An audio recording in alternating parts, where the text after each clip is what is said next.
any of you have the guts to play for blood? I'm your huckleberry. That's just my game.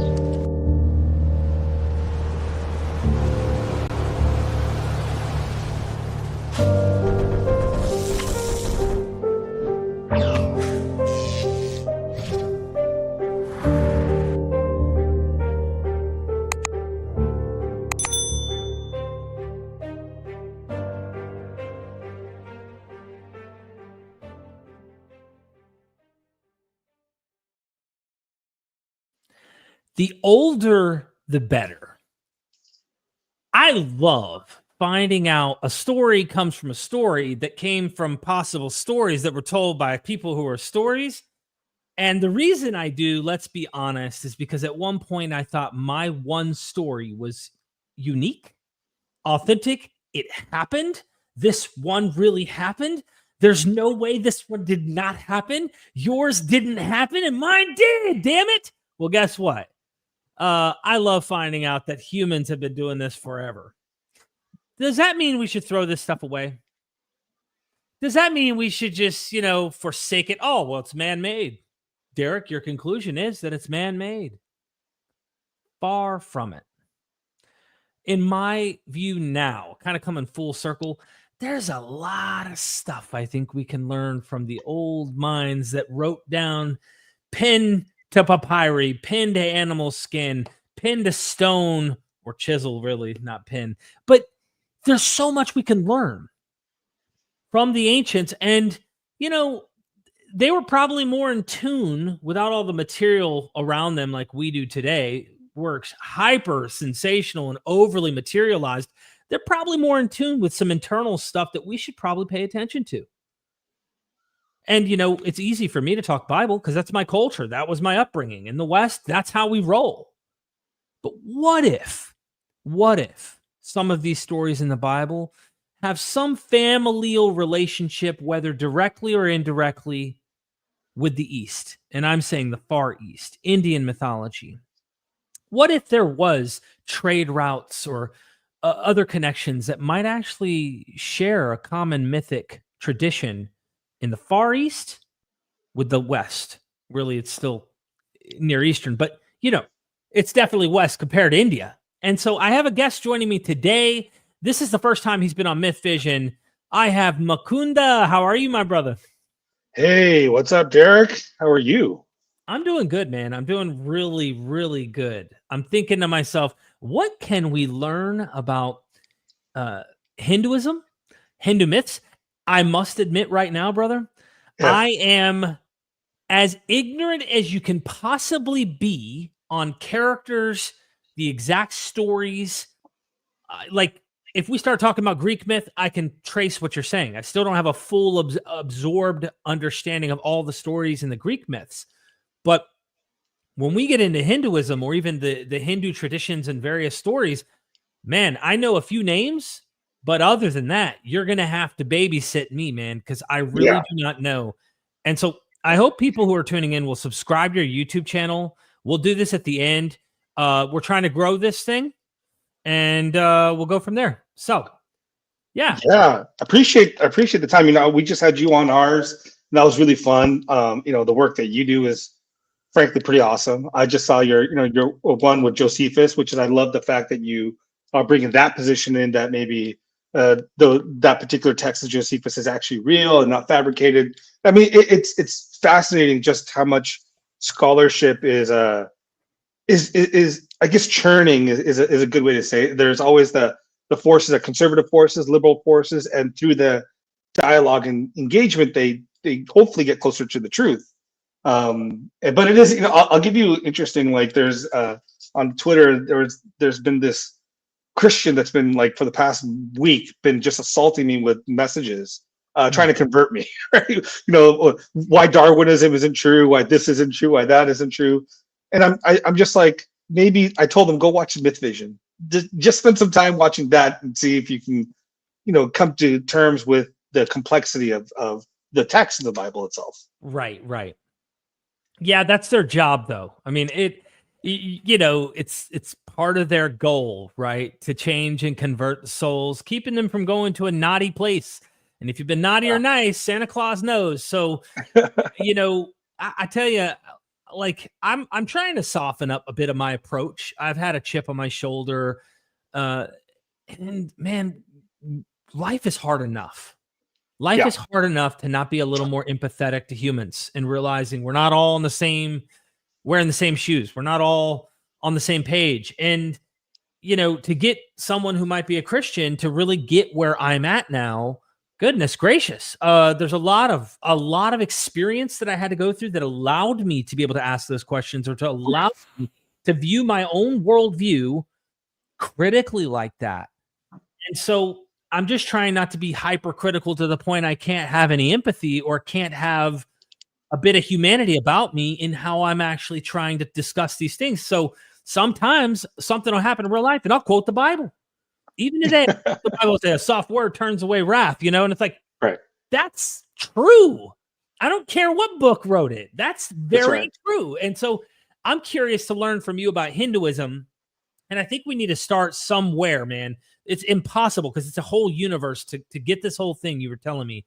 But how do we begin the discussion? If you were to introduce Hinduism or the myths to a secular, mostly secular audience, how would you introduce it?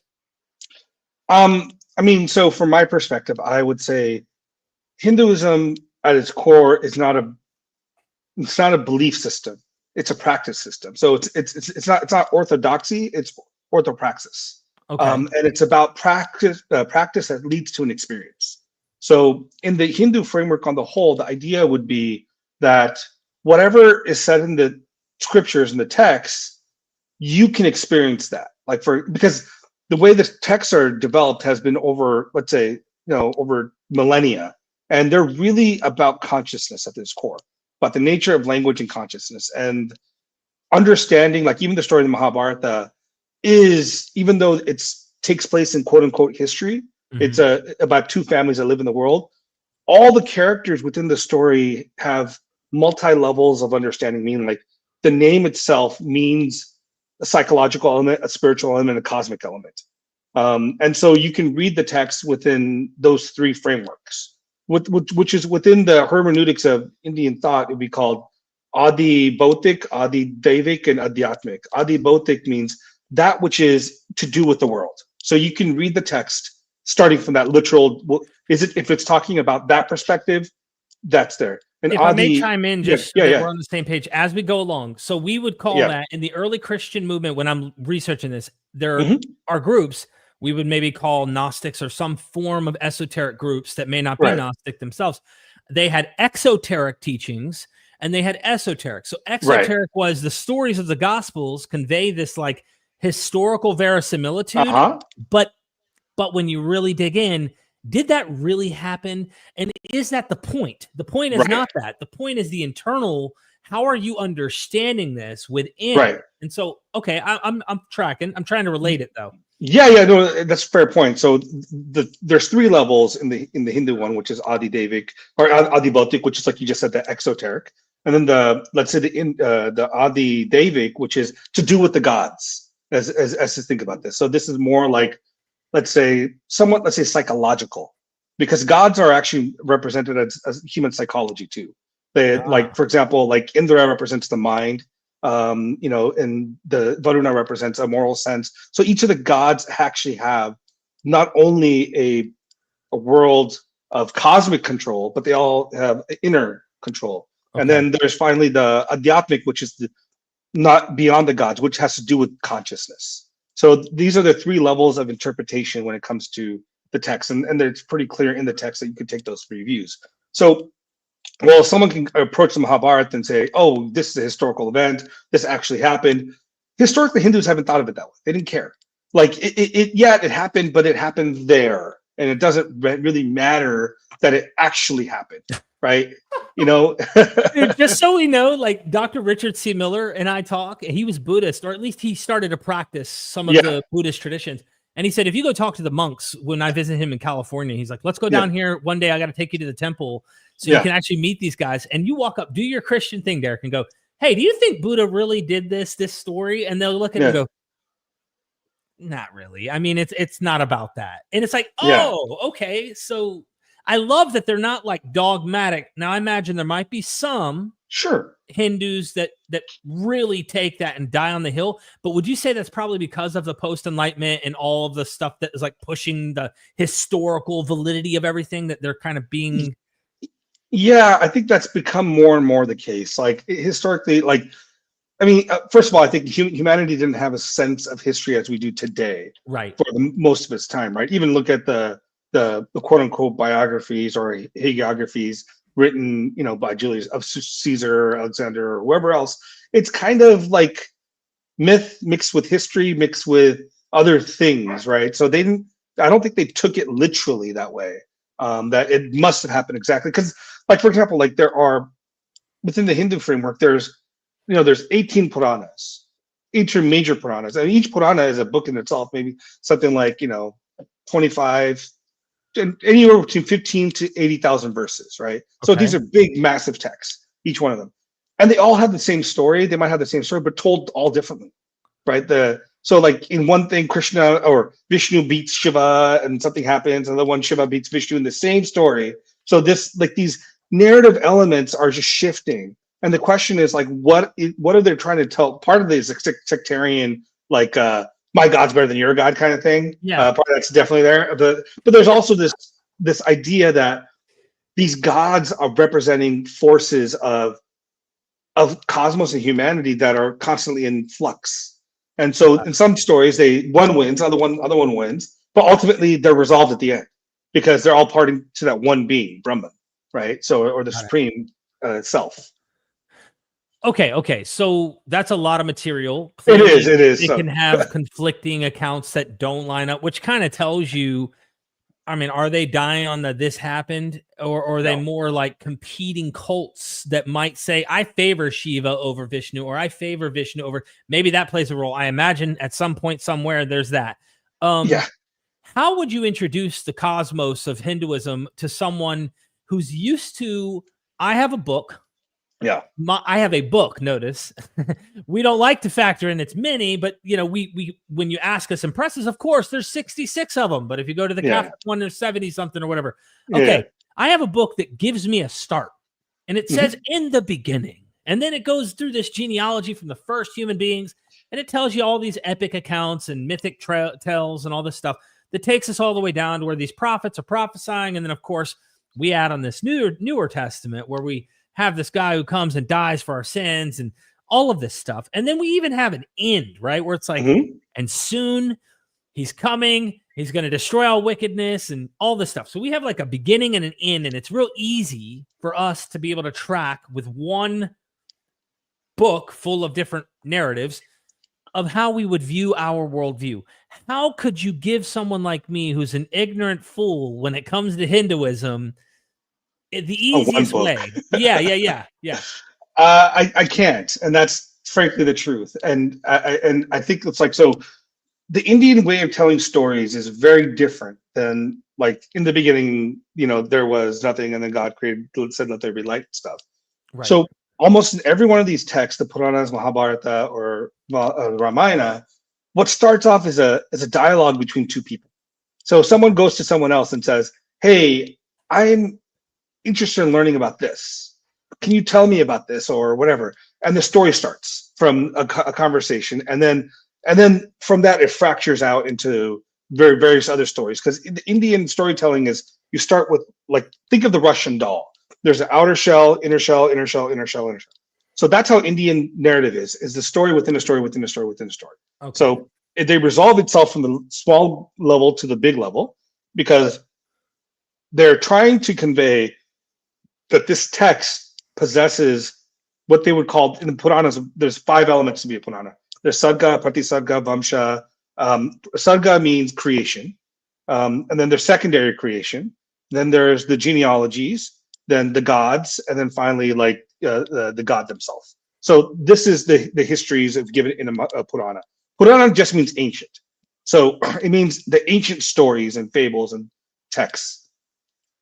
They're not trying to give you, there was one beginning and now we're here. They're trying to say there's been many, many beginnings. So which beginning do you want to start with? You want to start our universe in this time or another universe another time? What happened in that? It gets very complex because they think about the universe as not being linear. Got it.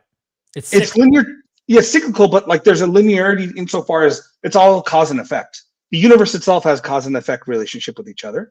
One universe causes another universe or changes into that other universe, whereas just human beings are constantly always shifting, right? This is the Buddhist idea and Hindu idea, which is, from the time you're born or conceived to the moment you die, there's this shifting, this causal chain. Like there's nothing outside the causal chain that's going to shift like the flow of karma, as they say. Karma just in that sense means cause and effect. It doesn't mean like when you say good karma, bad karma, all you're saying is the effect is good or the effect is bad. It's just not, there's no good karma versus bad karma. It's just karma that flows through. So in that sense, I would say most people enter into learning about Hinduism through the Bhagavad Gita, because Bhagavad Gita, which is a 711 verses, found in the Mahabharata, which is the largest text in the world. And can you give us some dates where critical scholars think? I know it's very interesting. Yeah. So the Mahabharata, the story itself, internally, the text sees itself as being somewhere around 3000 BCE. That's where the text puts itself within the text. Now, historically, what we're finding is, there's data around the date of the text, which certain archaeologists and certain anthropologists are putting it roughly somewhere between, let's say, 1300 to 1000 BCE, during the painted grayware pottery in North India.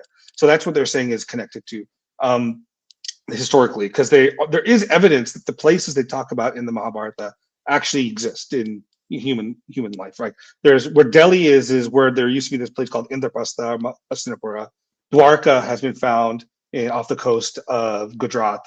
So we know these areas existed, but they existed in a large period of time, right? Something like sometimes 2000 BCE to 1300 BC or something of that nature. So they place it around 1300,000 BCE as if the core story occurred. Okay. Now, literally, on the literary side, the version we have today, now the scholars and Indologists place somewhere between 4th century BCE and 4th century CE as like the conservative date. Now, other people push it further back because you find other people talking about the Mahabharata predating that 400 BCE to 400 CE. So you find someone like Pauline, who's 5th century, talking about the Mahabharata. You find these other scholars that aren't actually connected to Mahabharata directly, talking about these characters in Mahabharata. The Vedas themselves, by the way, refer to characters in the Mahabharata, like Shantanu, Dhritarashtra. So the text is very complex to figure out when it actually occurred and when. So if you look at, this is modern India. So if you look at where it says Delhi, that is probably where the crux of that region right here, Punjab, Uttarakhand, Delhi, and Haryana, that region is where the crux of the Mahabharata occurs. Okay. Most of the Mahabharata. I enhanced the words got screwed up because the AI. Yeah. Okay, so up here. Gotcha. Yeah, that's where the crux of it is. Now, they do move around the country a lot, but most of the story occurs in that little area. Gotcha. Okay. Yeah. So in the dating of that text so I tend to place it roughly around 6th or 7th century, as in the narrative that we have today, BCE, and the final form of the text we have now. I would say somewhere around the first century BCE. So over time, it's like developed. And then it becomes. These were oral stories. Period. Yes. Okay. Well, there's two schools of thought on this. One is, so a lot of the German scholars believe that it was an oral tradition. Because part of the text refers to an oral tradition. Gotcha. So they think it was a bardic tradition, really about these two families warring, that it got bigger and bigger and bigger, and eventually just was passed on. Now, there's a second school called by Alf Hittelbeidel and Madeleine Verdu, who talk about maybe this text was written in response to Ashoka. So right after Alexander's invasion, Ashoka, the empire, this text was written in response to that. So Okay. they place it roughly around the 2nd to 1st century BCE. And they say that it probably was written by one man or a small group of men in the span of 100 years. Gotcha. So those are the two kind of like arguments that are playing out in the academic world. And so within the Mahabharata, in midway through the book, there's this section called the Bhagavad Gita, which is a conversation between Krishna, who's mysterious in the text. No one really knows who he is, but like the really good people do. Like Bhishma, there's a few people that know that he's God himself on earth. He's a supreme being on earth. But everyone else thinks he's a charlatan, a liar, a manipulator, that a coward. reminds me of Dionysus, his role in the Euripides Bacchae, where they don't realize he is the king. He's the rightful king. He's the son of Zeus.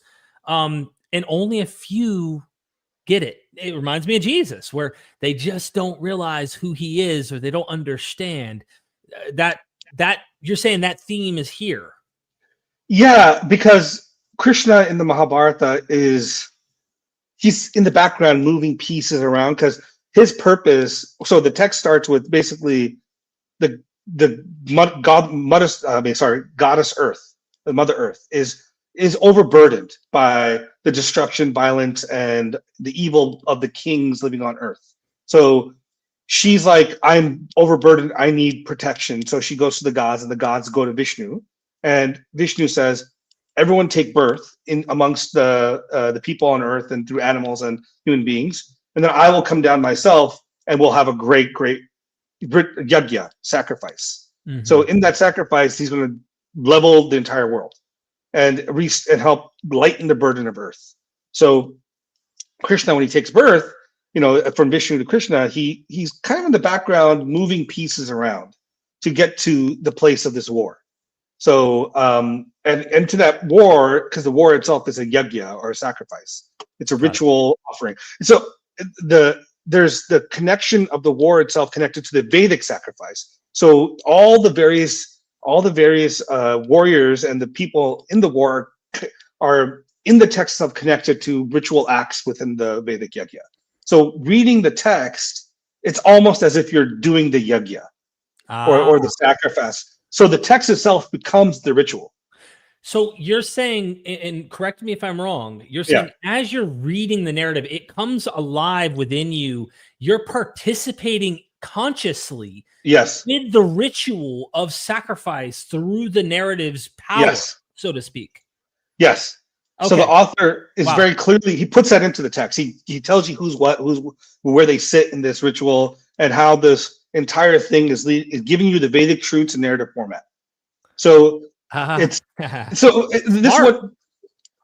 is the tradition, right? Even in the Vedas, there's the Vedas have. Well, I'm jumping around so much, man. It's sorry. Okay. No, please. We're gonna get better as time. I think what's happening is you're speaking another language, right? So when you say Vishnu, Krishna, I'm wondering who's their daddy, who is your daddy, and what does he do? You know what I mean? That's a good point. Yeah, things like this.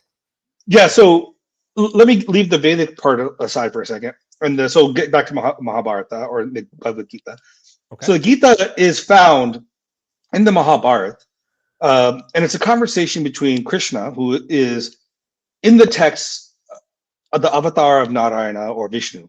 So Vishnu, Narayana are let's say the ultimate being within the text, right? The supreme being that encompasses text. The text starts off with saying Narayana namaskrityam narottama chaiva uttamam, right? So I give my obeisances or worship or veneration to Narayana, and the greatest of all men, Nara, who is also means man, and then also to the goddess Saraswati, and then I sing this Jaya. The text originally is called Jaya. So Mahabharata is called Jaya, then it becomes Bharat, and then Mahabharata. So the text itself shows that there's this change in the name of the text. Okay. From one to another to another. So the idea is there's three major beings in this text. There's the God, which is Narayana, Nara, man, human being, and the mediator, Vak, speech. So how is this not the Trinity, bro? I mean, how is this not somehow conceptually related? So I want you to put it this way: Sanskrit, Greek, Latin, they're all in their languages. They all have threes as the core. They have Right. first person, dual, plural. They have masculine, feminine, neuter. So their three motif plays out in their myths. Right. They're always going to have like threes somehow connected as a foundation. I think it's interesting because instead of just having the binary of one or the other, there's always the three: masculine, feminine, neuter. All this stuff. So I think that's important to keep in mind. Is part of this is also reflection of language and and how language approaches it, right? So when you could think about it in the sense of when we say Narayana, Nara, and Vak, and their connection between the two is essentially the idea of spirituality, or the inner self, the physical self, and the mind that mediates between the two, right? Because there's always feels like a trinity. Yeah, it is. It does. It does. It's built. I mean, there's triangles throughout nature, right? The Pythagoreans would be like, they'll be like, yes, it's a triangle everywhere. The perfect shape is the triangle, as they would say. Yeah. So on this side, the Mahabharata, the Gita is the conversation between Vishnu Narayana as Krishna, and Arjuna is the avatar of Nara, which is the spirit of man. So wherever there is Nara, there's always Narayana, because the term Narayana means who is the final resting place and the refuge of men. So by men, he means, the word men here means all beings, because used including animals, by the way. So so the spirit of man becomes Arjuna, and it's having a conversation in the Bhagavad Gita, the spirit of man and God having a conversation about the nature of reality and how to live your life. This is a really deep, like once you have this background knowledge, this seems a very complicated, but also like a complex philosophy of deep, intuitive, practice of a philosophical faith that it really sounds deep. It also makes me wonder, what are we not seeing even in a lot of the Western material, Greek stuff, things like that? Because I think they were influenced by much of this Eastern material at some point in their distant past, or at least there's some cross-cultural dialogue.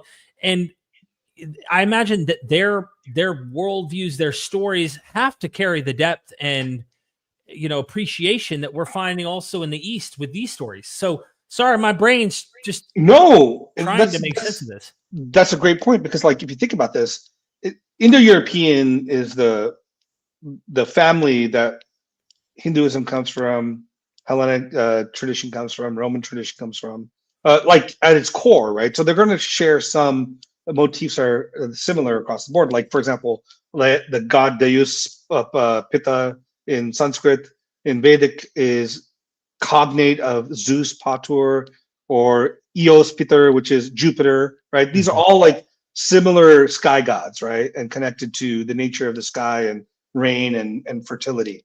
And then you have like the words for mother, father, similar. There's a lot of like Ashva for horse, Equus for horse in Greek, and so you find these connections because they go back to prehistory. Even if you think about like the Zoroastrianism, which is in itself closer to Vedic tradition or the Hindu tradition, but broke off at some point. I think it must have broke off probably 3,000 years ago, something around there, because the gods and the Vedic gods become their demons, and then like except for a couple who become like Varuna in the Vedic tradition becomes Ahura Mazda in their tradition. And it's very interesting what you see, and then that bleeds into Christianity, bleeds into the Judaism, like this bifurcation between good and evil, the way that the Babylon, I mean not Babylonians, but Zoroastrian saw it. And then, for example, from the Babylonians and the Near East, India gets the six system, 36, 62. I mean, 720. The hour calculated by 6. These are all product of the Mesopotamian system. So there's clearly interchange happening between these communities. The flood motif plays a role in all these traditions. The first man plays a role in all these traditions. So the question is, yeah, you go ahead. I'm sorry. I was going to, if I may, I don't mean to interrupt Mm-hmm. you, bro. There's a lot here. And I imagine we're going to have to do round 2, round 3, round 4, round 5. So, we titled this Hindu versus Bible Myths, Worlds Apart or Closer Than You Think. And I wanted to build up a little bit to hear where we're at. And I kind of wanted to do a little bit of comparison between these myths since you started heading down that path anyway, of bringing up, Ahura Mazda and Persian. By the way, the other day I was going to get my hair done, and I ate some Iranian food. It's a Pakistani restaurant, man. And I've never ate Pakistani food, right? I went in and ordered. Wonderful people cooked up a magical meal, brought it out, and I swear I was looking at Indian food right in front of me. And I was like, you know what I'm saying? Same thing. It had butter chicken. Like, the bread was the same. The rice was the same. Like, I was just like, they're families. They're so closely related. You see what I mean? Like, yeah, I mean, Pakistan and India, North India are basically the same for most of history. Now, I mean, and then you have the Persian Empire, through the Mughals, influenced deeply into Indian culture too, which you get like biryani or a lot of those foods too. There's always a back and forth. It's pretty cool stuff, man. Yeah, we got people in the chat talking about, I love me some garlic naan. And I didn't, I was tempted to get some of the other stuff, but the guy's like, how tolerant are you of hot food? And I'm like, oh man, that sounds Indian to me as well. Like, notice I'm used to eating more Indian food. I've never had, but it was very similar. And so anyway, the food, the culture, the language, there's so much in common, I imagine, between the two. So what about the Bible? What about this Hebrew, Aramaic, Greek, Septuagint, what about these stories really that we could just say originated in Hebrew, at least over here in the biblical account? Right. Creation. Is there a parallel with creation that we could say, or is it just generic clearly? But there seems to have been some common motifs that when you are describing creation, there seems to be a parallel. Can we start with creation? Do you have anything that you would be able to suggest there may be overlap with? Yeah, so there is a good amount of similarities on some of the creation motifs, right? Like, one of the motifs that I think is very similar across the board is the world begins with water at some level. There's a causal water, right? Like in the Old Testament, you have God that floats above the waters, and then from there splits it and creates the universe. Similarly, in the Hindu world, there's the causal waters from which the universe develops, usually through an egg. Usually it's like Brahma is called the Hiranyagarbha, which means a golden egg, and he comes out of this golden egg, creating the universe. So in the creation myth like that, there are some similarities on certain motifs, but on the whole, especially when it comes to ex nihilo, no, that wouldn't be the case. I know some people refer to the I think you just had on the guys on the science talking about the Nasadiya Suktam, right? So yes, there is an element that Nasat Asat, this idea that neither was there existence nor was there non-existence at the time of this beginning. The word Asat and Asat and Sat mean manifest or unmanifest. The universe was at this stage unmanifested. Right. So it is from the desire of the one that the universe arose, but then it goes into the question of, do you really know? Who knows? Maybe he doesn't know. It's a very speculative engagement, but then in that text itself, what you end up is, it's in Rig Veda Mandala 10, and it's earlier, I think it's like 162. And when you get to 191, which is called the Purusha Sukta, that is the creation myth of the Vedas, which is fundamentally one man, or the primordial being, sacrifices himself to create universe from his hands. This is born from his eyes. These are born from his body. All this stuff is partitioned and created universe. So in that sense, it's very different because it's not ex nihilo, because the Vedics could not conceive of nothing and something. Everything had to be. If it is, it is. So it must come from something that already is. And so that tradition is there. But I think when it comes to the stories of like the flood, which is, let's say, the first major story, or even a story of Adam and Eve, you have Eve taken from Adam's rib. In the Vedic version or the Hindu version, the god Brahma splits himself into two, Manu, and then his wife's name is Shatarupa, which means 100 forms.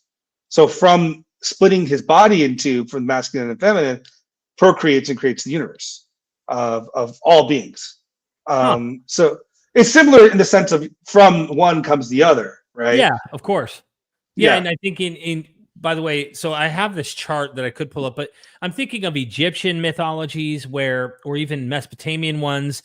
They're very sexually explicit. Is it that way also in the Hindu mythology? So like one ejaculates and the semen gets secretly digested through food. That someone tricks them. Like with Seth, of course, there's like there's a myth where Seth is actually trying to usurp the rightful heir with Horus. So he goes to try and sexually abuse. I won't use the word for Horus, and has him come over to sleep at his house, goes in to do that. But instead he gets it in Horus's hand. Horus tricks him by making him eat it. And then he gets impregnated, and then they make him a laughing stock. But the god, or in other myths, impregnate themselves and reproduce. There's other ones where they get sick, where that reproduction happens, and one of the goddesses takes 8 body parts from the god. I think it's I don't know if it's Ninhursag or one of these. Okay. It pertains to the idea of, it kind of has a relation. Ninti is the name of one of the deities or the goddesses that actually is named after Mother of all living, which we get the idea of the rib. And I think it's the location of the god that comes from the section of the rib, and it's a pun on the word for rib. But anyway, like, I'm just thinking out loud, this idea of reproduction from the deities themselves, and then even how Plato later fixes this problem, because he had to deal with the problem of evil. Right. And what he does is he makes sure the one ultimate deity only creates perfect deities and let them do all the dirty work. So it creates distance between the fallen world and the problems of this 7th lowest level of creation from the ultimate perfect God, because that God cannot create anything that isn't perfect, isn't good. Right. You see where I'm going with that? Yeah. So in this sense, like, the idea of good and bad doesn't play much in the Hindu motifs. So this idea of God can create only good doesn't make as much sense, because all of reality is created by one being.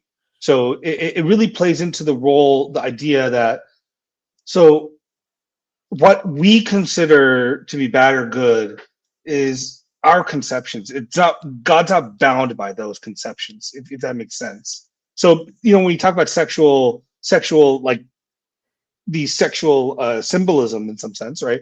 So that does occur in the Vedic text, but there's not much of the rape stuff. Sorry, I shouldn't say that word. No, I don't understand. know. Yeah. There's not that there.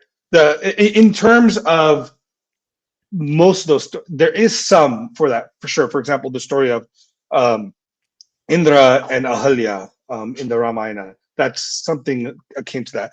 They're closer to things like what Zeus would used to do, like, change his form to look like someone else, and then copulate, right? But there isn't so much of the violence associated with it, right? There is by story, like one of the seers or rishis, Vashishta, he is born when the two gods' semen join, so in a pot. So they come into a pot, and then Mitra Varuna, and then Vashishta is born. And that got, so there's stories like that where, for example, like another ascetic rishi, sees a beautiful nymph, and he's so excited he ejaculates, and it hits the ground or hits the pot, and then, or it falls into a fish, and the fish suddenly becomes pregnant, and from the pregnancy, so those kind of things are there for sure. That happened. Okay, don't you ever doubt that happened, ladies and gentlemen. That's right. But there's stories like that, right? So And the thing is, then you think about like, what does those stories mean? And maybe they don't mean much, and they're just like they're telling a story. They're fun. And this is where it's like, this is where you have to learn to like just say what is there symbolism here, or is it just like they're having fun? I don't know. And that's a tough thing to do.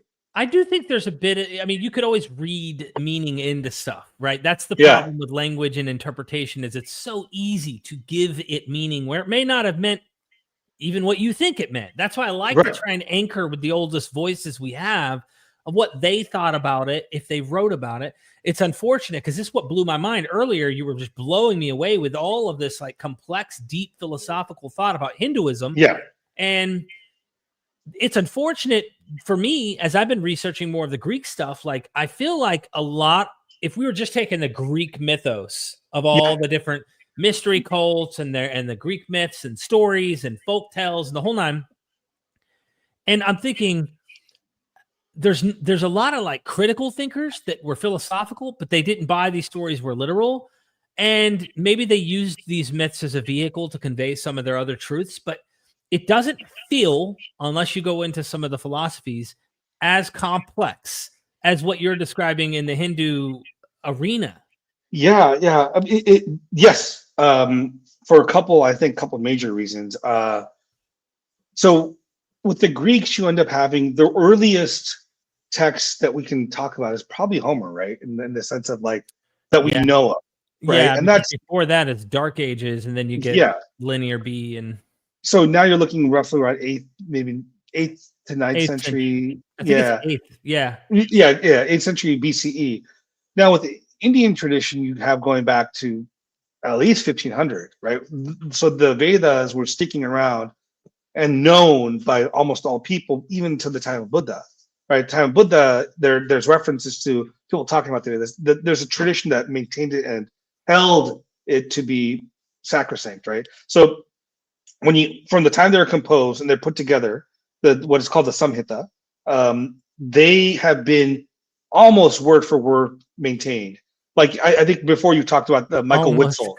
Yeah, and I say this because Michael Witzel, who's a Harvard Indologist, he even talks about the idea that it's as if you have a tape recorder going into the past. And even Fritz Stahl, a bunch of Indologists said, now it's tough to prove by the standards of manuscripts, because someone like Ehrman, right? Him and I talked about this at some point on chat.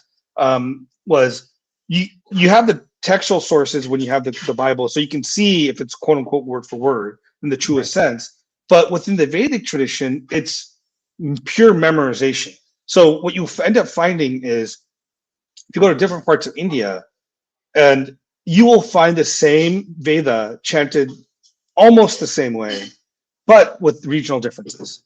So, for example, like in the Purusha Suktam, it goes Sahasra Shirasha Purusha Sahasraksha Sahasrapat Sabubin Vishvato Vishva Atyaditya Shangulam. But that is a certain style of chanting. Got it. The same thing is done in this other tradition. Is Sahasra Shirasha Purakaha. The Sha becomes a Ka. There's a shift in some of the words, but the meaning remains the same.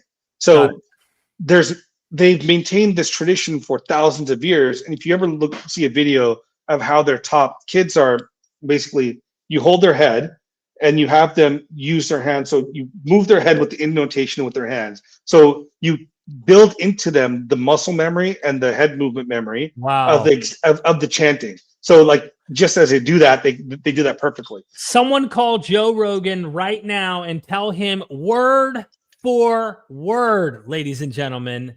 Word and that's the Vedas, by the way. Miracle. I'm just kidding. It's only the Vedas. So only the Vedas have that level of fidelity. The other texts do not. Right. Other texts do not. I mean, it's also a small group of people that know it like that. Got it. It's been hell. So it gets very complex, and it's tough to prove in historical record because it is an oral tradition, and we have to be like, okay, now. I don't know how they do that, so I can't give you, but that's how the tradition itself views it, that the words haven't changed. I do want to say that what we do have that goes into the Bronze Age period is we do have in Linear B, they've deciphered some of it. Dionyso, they do have some of the deities still playing roles back there. Dionyso being Dionysus, and they found that this is associated with wine.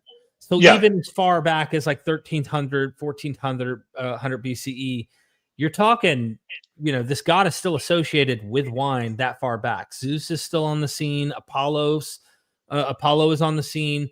So these gods play a role, but we don't have narratives. We get the narratives from Homer and the Homeric hymns and Hesiod, at least as a genealogy. It's later that we still have those gods.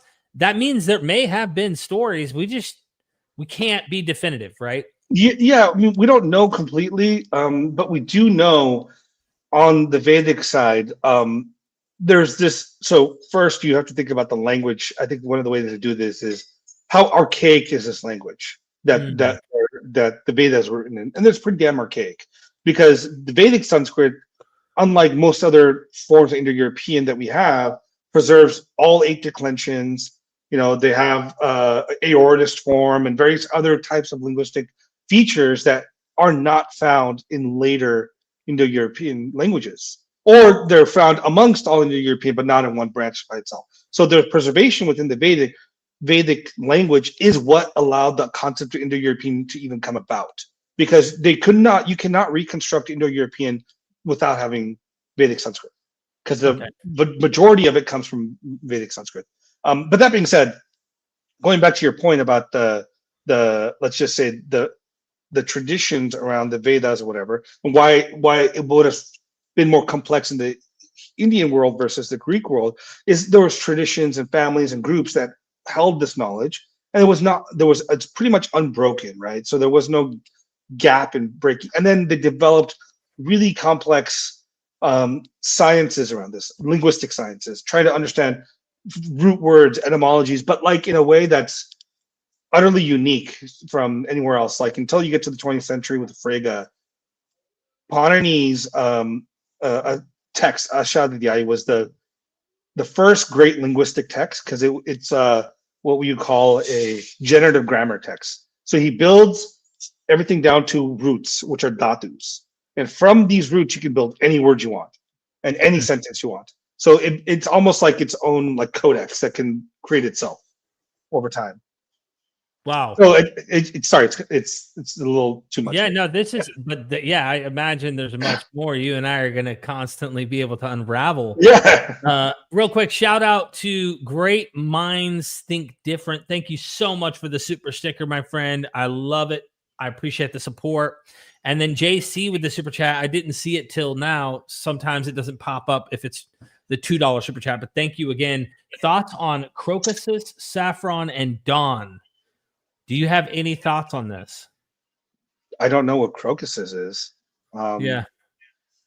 I mean, saffron. I mean, do you mean like the spice, or what are you referring to there? JC, if you're in the house, help me out, brother. I don't know. I'm gonna let my dogs in. Give me 1 second. Yeah, go ahead. Not sure exactly. I think he's talking specifically. Well, actually, I don't know. I don't even want to guess and butcher where he's getting this from. Yeah, you need to keep this guy for future interviews for sure, Daniel. Absolutely. JC, if you're still in the house, man, fill me in, brother. I want to make sure that we have you answered here and make sure we understand where you're going with this. I don't want to butcher it. So. Someone says, it is. I mean, it's the world's most expensive spice, and it's found in Persia and parts of India.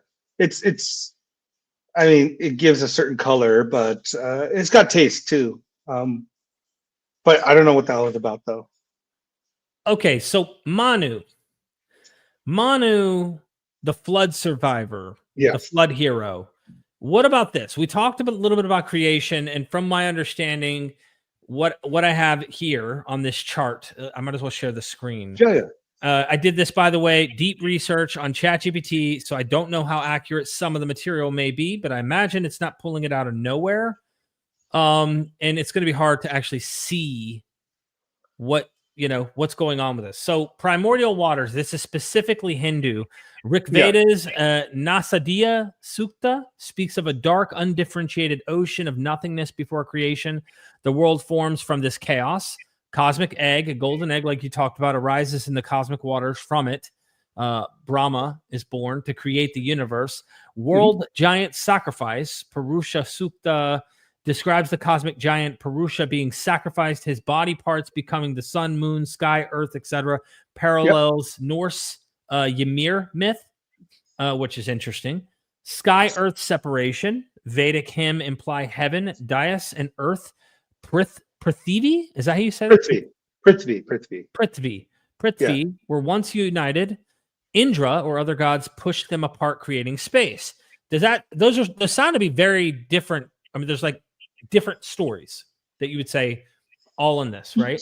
Yeah, I mean, again, like the texts themselves are preserving traditions themselves, right? Like there's probably different stories of Indra or Mitra, Varuna, Deus, and their texts are preserving them, right? So part of this is the Vedas themselves refer to something older than them, or the rishis of old.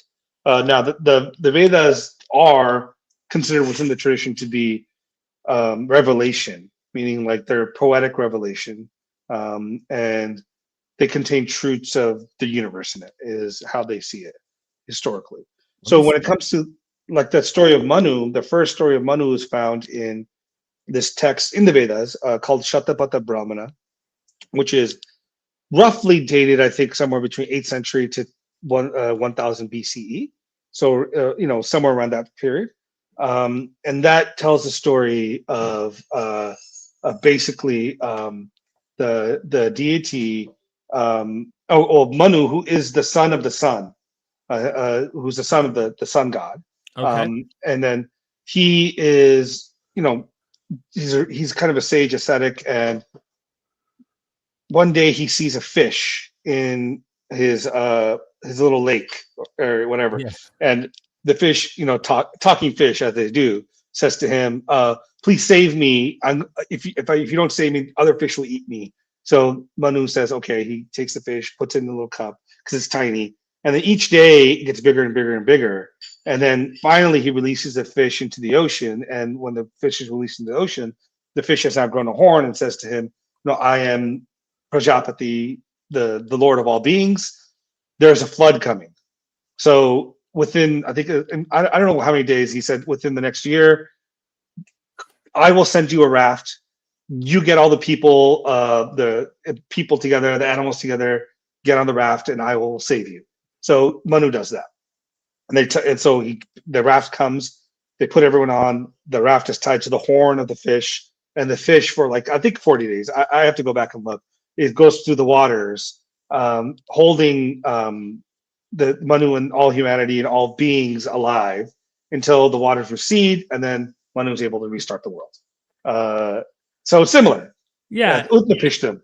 Isn't it? It's overlapping with that, but also the fact that you have a creature that grows and grows and grows makes me think of Loki, where I think he gives birth to. There's two accounts. I think there's one where it's like a serpent type water creature, if I'm not mistaken. Correct me if I don't know the name of it. In fact, where's Wendy? Wendy knows more about this stuff. We've talked about this on the phone quite a bit. Mother frickin' Wendyberg, where you at? Wendy, if you can help me with this, maybe you remember, but I know that Loki also gives birth to like this wolf that just Fenrir. Right. Okay. Now I'm thinking of the watery serpent type creature, because I think of it.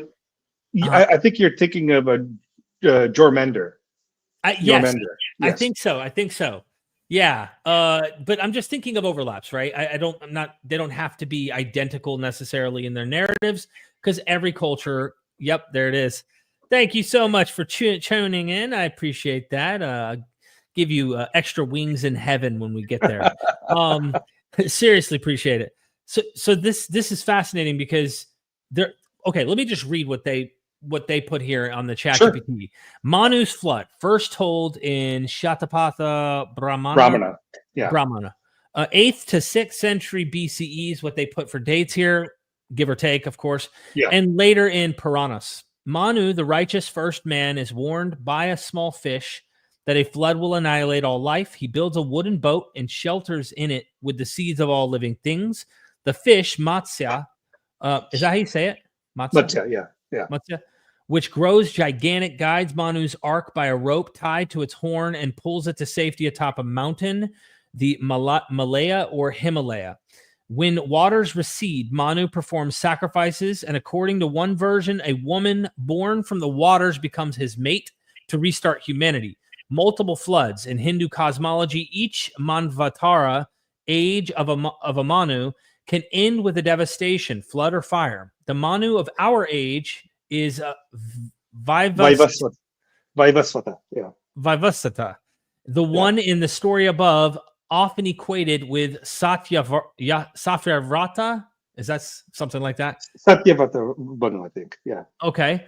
Thus, floods are cyclic, not one time. The emphasis is on cyclical destruction and rebirth of the world. Manu's story explicitly parallels Noah's.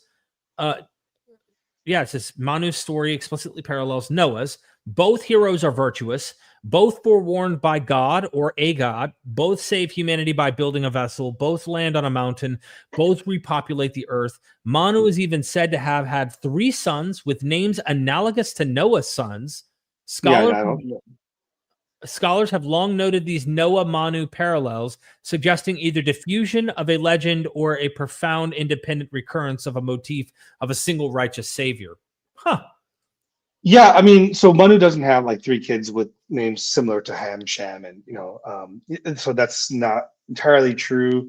Manu's kids are like Ikshwaku or these different names.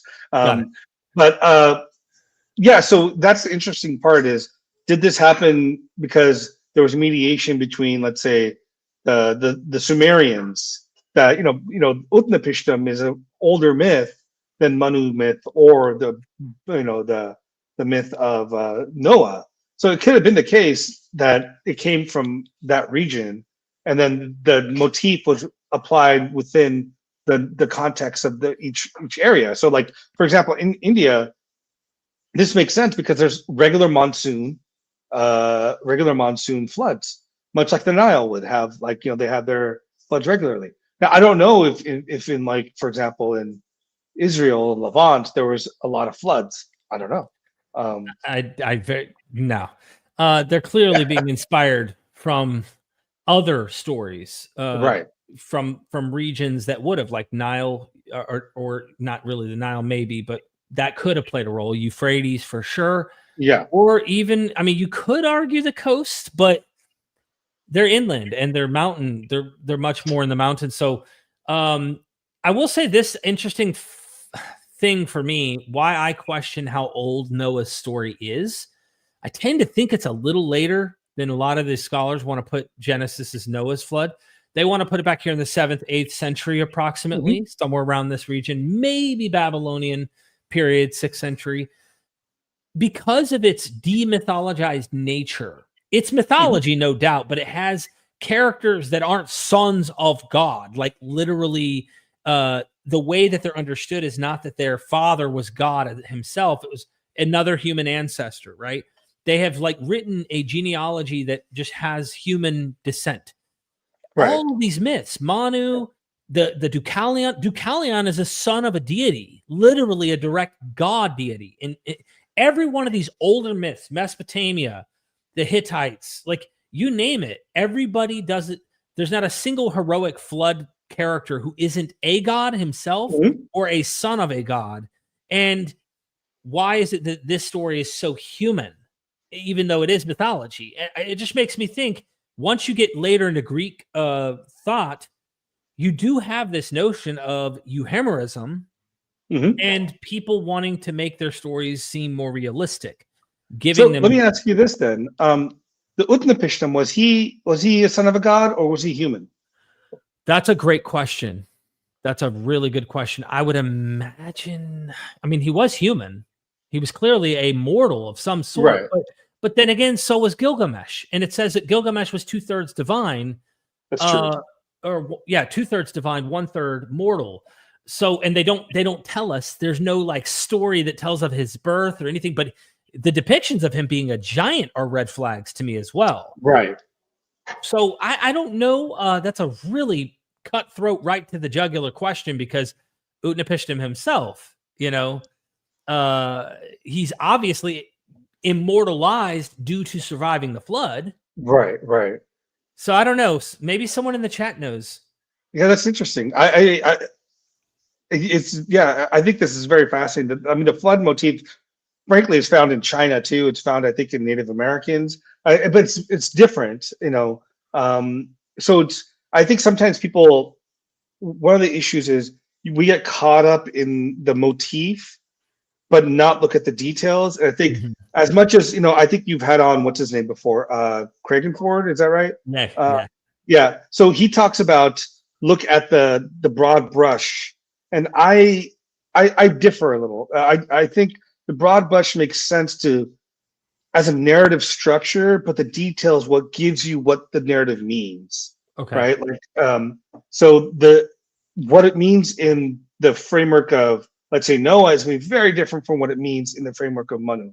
Right. Like Noah's purpose is to say God has this plan and he's now saved humanity for, it shows compassion, his grace, whatever it is, humanity. Whereas the flip side is to show the nature of the cyclical pattern of destruction, life. Right. And it's giving you something different, that but using the same elements, right? It's like you take the story of Superman and you tell it as Sentry, or you tell it as, any of the comic book but the purpose is different. It's get repurposed for something different. Yeah, which happens all the time. By the way, I think John would agree with that. Yeah.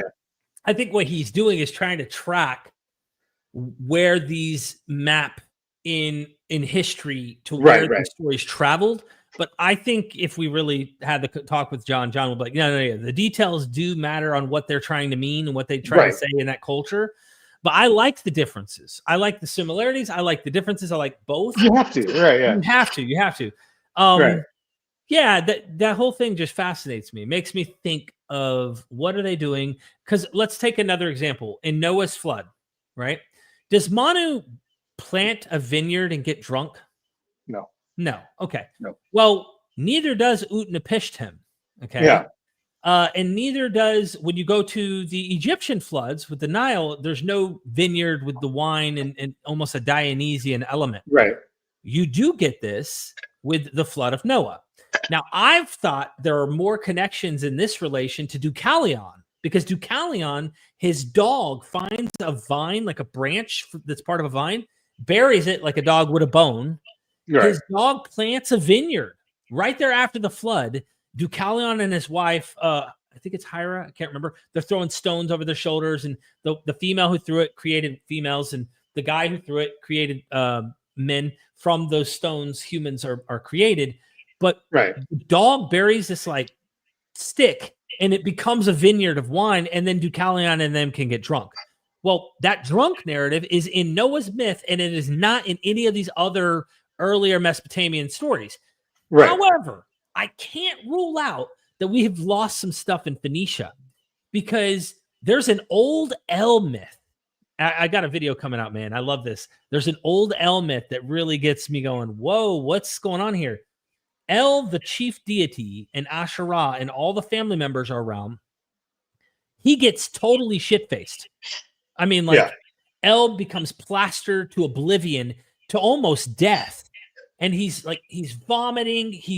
This is God, okay? Right. That tells you how old this is, too. The fact that God can get drunk, pee on himself, poop on himself, the whole nine. Like, he's a mess. He's drunk. He's unconscious. Like, he's no consciousness. And this is like 12th, 13th century Ugaritic ancient Canaanite El story, right?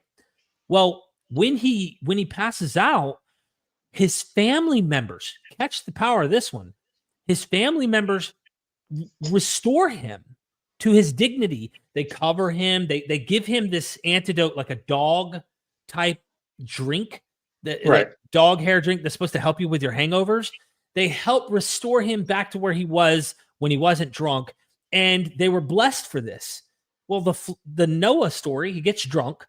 One of his sons sees his nakedness, and he curses his grandson. That's the Canaanites, right? So his grandson Canaan. So I'm thinking of the earlier Canaanite myth, but I'm also looking to the Greek Deucalion myth, and I'm going, the hell's going on over here, Mukunda? I'm trying to find out, man, but I love this stuff. it's entirely fascinating, and I think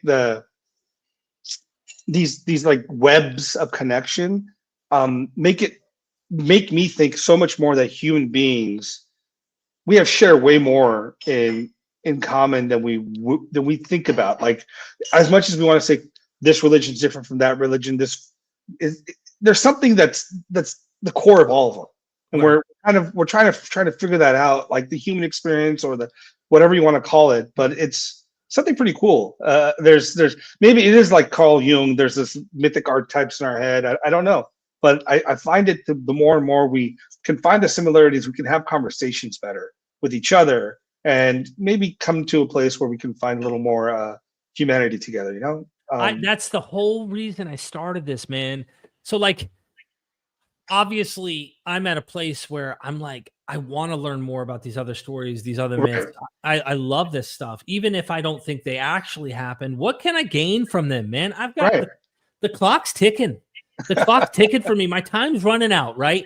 And I want to be glass half full about that. So how do I enjoy seeing humanity's past, its history, the good, the bad, the ugly, know sure, what's ugly, know what's good, and try to cherish our human tradition, our shared human traditions from various cultures, and tear down those walls that are artificially built right, that aren't in the ancient world. Someone from India would have come over and they'd have probably sung high-fived and sang kumbaya with someone's other tradition and been like, respect, this is how we tell the story, this is how you tell the story, cool. Like, why are we and I'm trying to break that, man.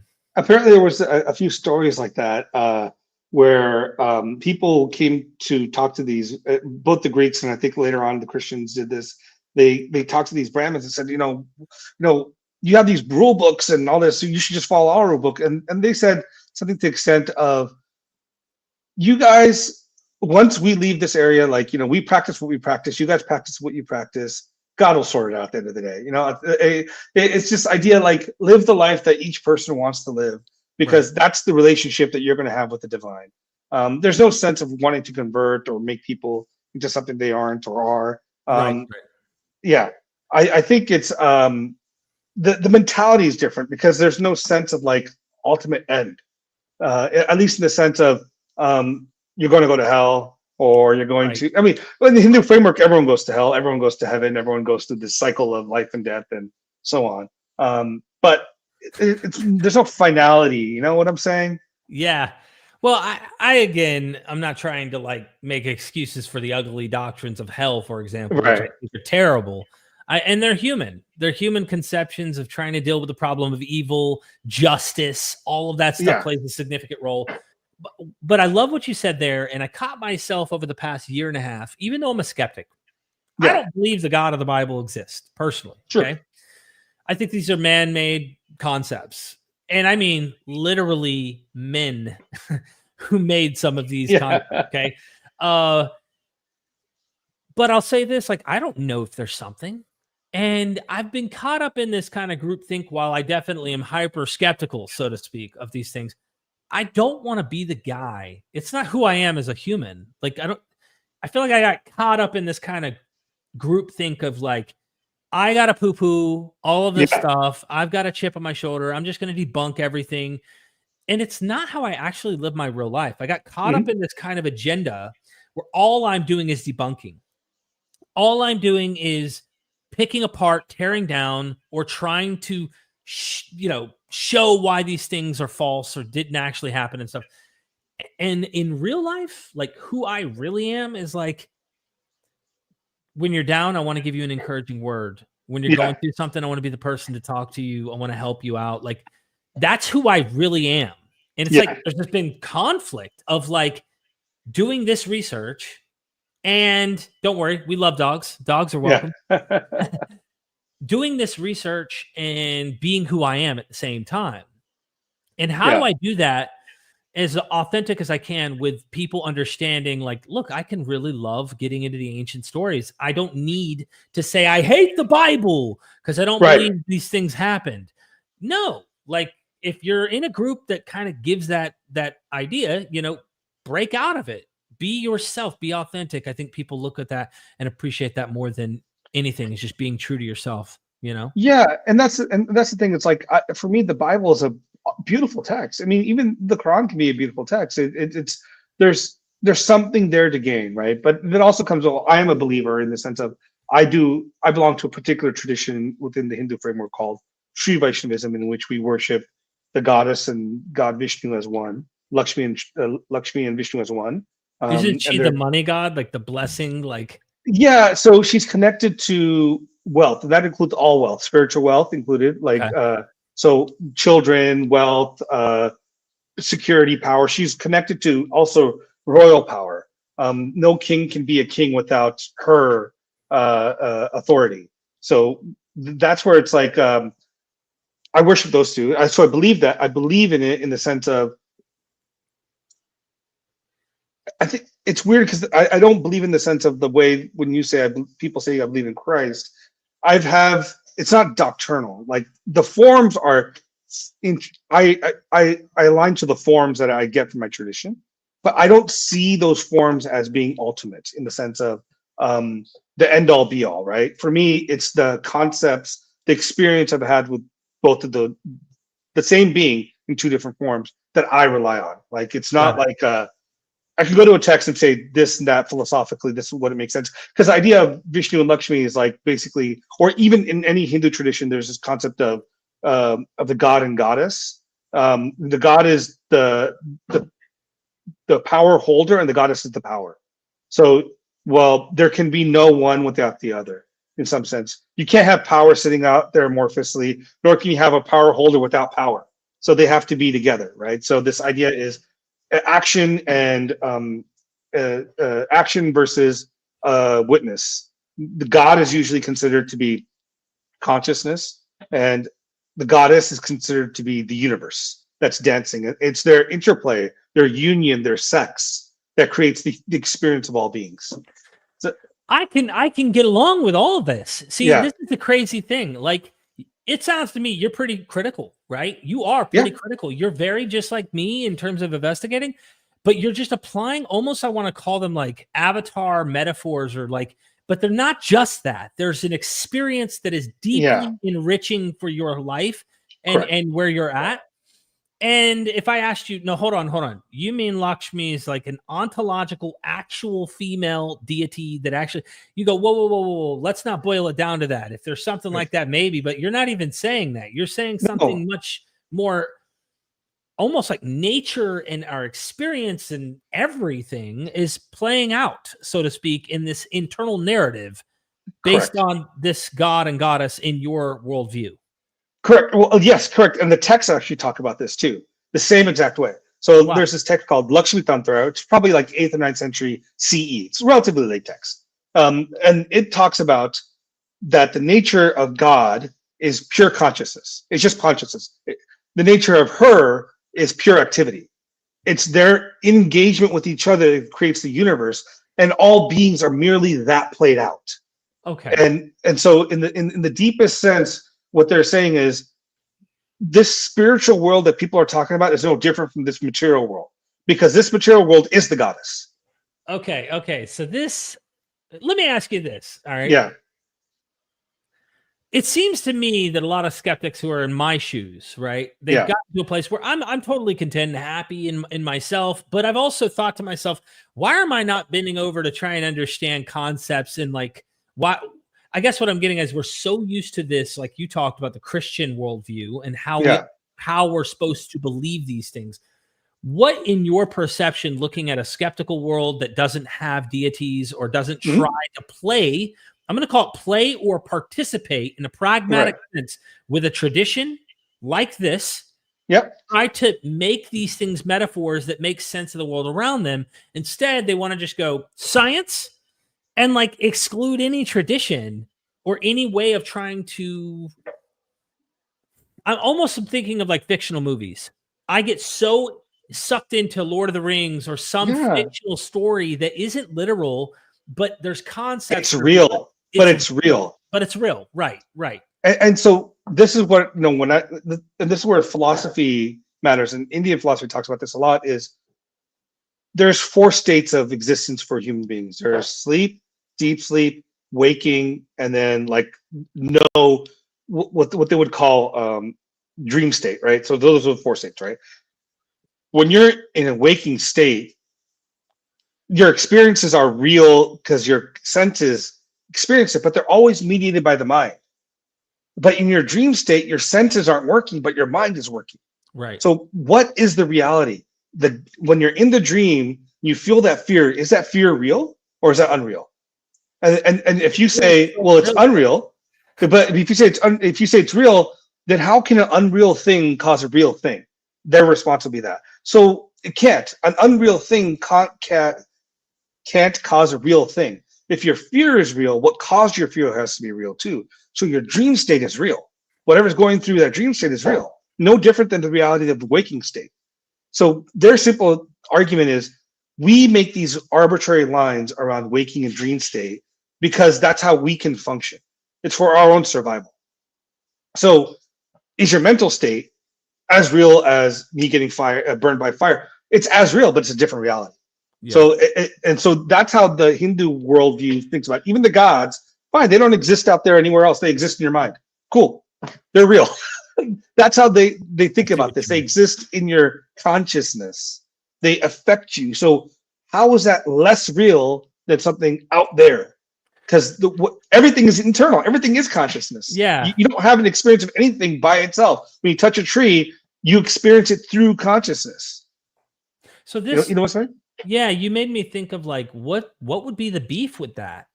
As a skeptic, what could I lunge at you with something critical of that, other than to say, well, okay, the only thing I could think of, because we want to try and have a better world, right? We're all trying to better the world the best we can. And I think my dad was right when he said, you want to change the world, Derek, you got to change only one thing. Everything. He said everything. But then he followed up and said, everything is you. Yeah. And I'm like, okay, hold on. Because he's saying you are everything. You are the world. You know, the famous philosopher, man is the measurement of all things. Yep. Pre-Socratic philosopher, I cannot remember his name. I keep butchering that. He means that the world is your perception, your experience, your consciousness. That is everything that you can ultimately ground as the world in which you are perceiving and experiencing. That doesn't mean there isn't a world outside of that.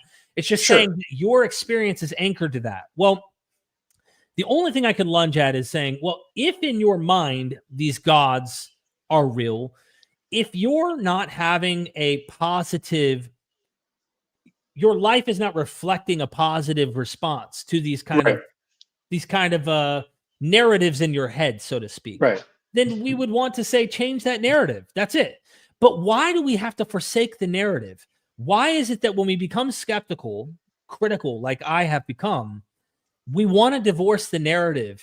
We want to go, oh, this didn't happen, poo-poo. It didn't happen, therefore there's nothing we get to gain from this. It's kind of a silly thing to me because humans are storytellers. We need a story, I think. Right. We need a narrative. You know what I mean? Right. No, but here's the thing is, even the scientific description we give to things are narratives, right? What we're seeing at the end of the day are things happening in the world, and we're putting together connections, right? That's a narrative. What is a narrative? You have two facts or two experiences, and you connect those experiences together, and that tells a story. So in some sense, everything is storytelling because we can't do anything but storytell. Right. So at the end of the day, it's like, the way I think about this is, scientists, or these hardcore ones that want to shorn the world of myth and really be like, focus on the facts. Well, you can't do that, man, because world isn't facts. There's facts in the world, but that's not what the world is. The world is relationships and experiences and narratives. We need both. Yeah. We obviously don't want to go back to witch doctory to cure your cancer, but we're also saying that, like, why can't we figure out a way to explain this to most people who are in this arena I'm part of or have been part of, that like we don't want to forsake the narratives. In fact, why don't we rework them in such a way that they become useful without them being dogmas, but they become useful to help betterment of society, to better the world? Because what narrative do we have? In fact, many people, it's unfortunate, for example, a lot of people who've deconverted or reconverted back to Christianity or whatnot are doing it for political reasons or other reasons. And the reason is because they are realizing that people who become skeptical, such as me, there's no common myth that holds them all together. They have ethical things they agree on and stuff, but there's no common story that unifies them as strong as the traditional stories that have been going on in religions for thousands of years. So you're fighting against something that has worked quite well to unify entire empires for millennia, and you're coming in with a new set of views and trying to unify people that I just think it's an uphill battle. Yes. I mean, I agree, because it's like, I mean, scientists, I mean, especially evolutionary scientists should know this, right? Psychologists, is this idea is we are social animals. Social animals need purpose. And that purpose or that purpose, like a wolf pack, is run by, let's say, Omega, Alpha, that runs that entire wolf pack, and they follow the rules, and they have a purpose, which is eat, drink, leave, and then follow the rules of the pack. Human beings, because we have a little higher cognition, not higher, sorry, we have different cognitive tools. We need a different sort of unifying force, and that usually is like tribe or some sort of shared history. I mean, what is a tribe but a shared history together? So as you build a shared history together, you then, as your tribe expands, your history has to expand to include these other people into your framework, and it has to be a narrative. So at some point, like, I think what people are doing is cultural Christians, and not to say that there's a real difference between a cultural Christian versus non-cultural Christian, because everything is basically culture in some sense, because no one knows what that term means. It's kind of amorphous, right? But like, cultural Christians just want to latch onto a story that binds them. And I think that's okay. But the thing is, the requirement should be follow what that tradition's saying about things like love thy neighbor, care for the weak, care for the sick, care for those things. But it's not, they don't care about that. They just want to be part of the winning group. And that is the weird part to me. It's like, get rid of the winning group part, be part of the group that has the value system that you want to inculcate. And I think this is some of the issues I find with like the Christian nationalism side or Hindu nationalism side, which can also be the problem. Yeah. Sounds like humans are pretty messy. By the way, the motherfucking Wendyberg says, I do love science and logic, but I'm also like, let me have my magic. Good to see you here again. Okay, a couple supers here, and then maybe we can continue with divine births. There's some stuff there and that I have, but maybe you have something you want to bring. Okay. Sure. Daniel Kyle, again, thank you for being a member of MythVision, my friend. How do we go from the Vedic deities to the Shiva era? From Rudra to Shiva. Does Shiva and Dionysus have a shared root?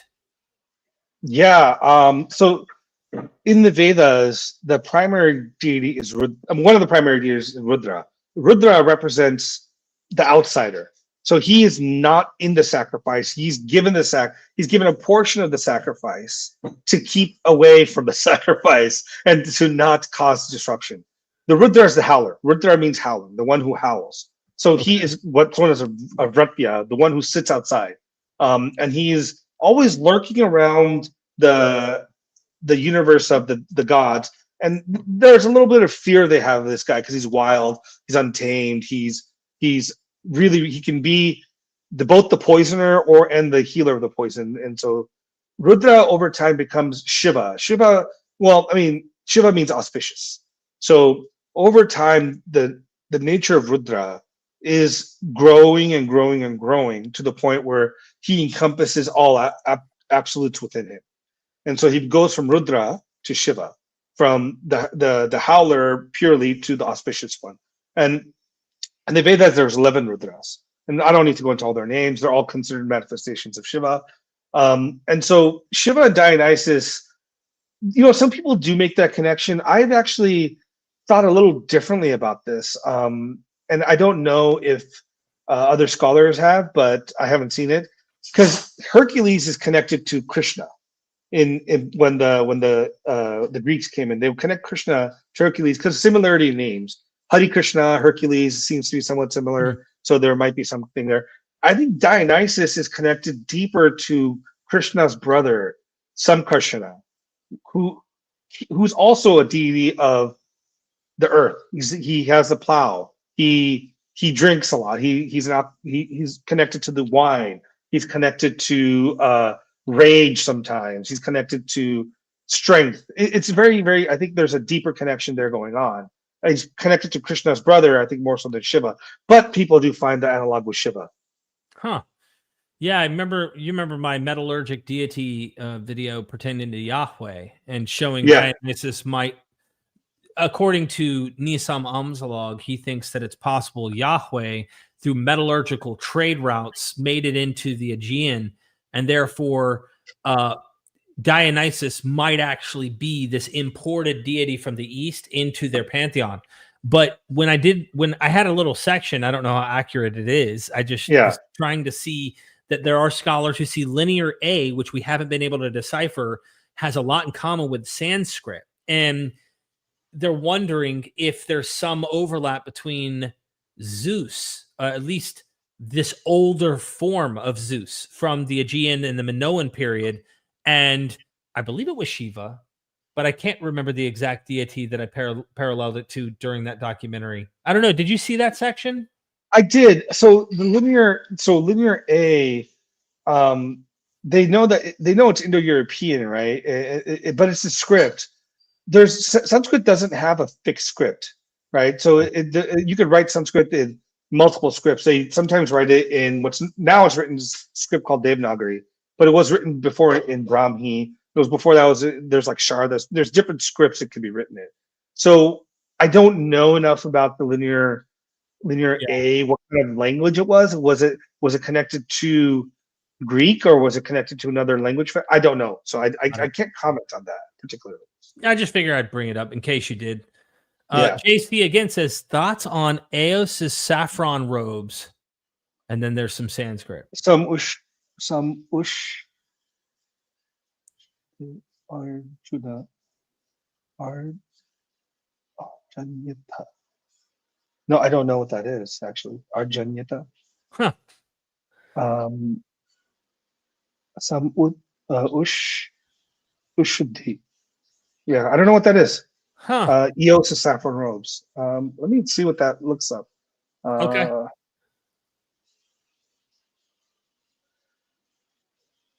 Searching now. Yeah. Press 1 if you're enjoying this, fam. While you're doing that, press. So he's saying if you the goddess of dawn, Eos, is often described wearing saffron-colored robe. Oh, got it. Okay, so the goddess Eos is connected to the goddess in the Hindu tradition called Ushas. So you could see the similarities in the name Usha and Eos. And so maybe there's a connection in terms of the robe, but it could be the saffron color also represents like the color of the sun. So Eos, the goddess of dawn, Ushas, the goddess of dawn, they both are connected to like a ruddy complexion, almost saffronish. So maybe that's it.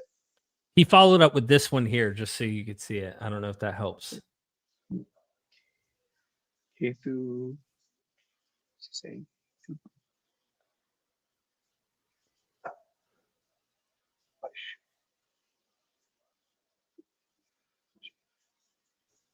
Okay, yeah, this is Ketu. So is that Krinvan? Yeah, I have to look this up and see where he's pulling this from. Yeah, and he had this one too, so I don't know.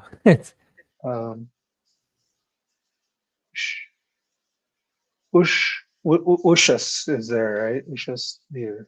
So I have to look that up. So I have to. Okay. Sorry. Look, everybody, thank you for pressing 1. Look, the 1 helps the gods of YouTube pay attention. So I really appreciate it. It's good to know that some people are enjoying this. So that's important. Yeah. Okay. So now I'm looking it up now.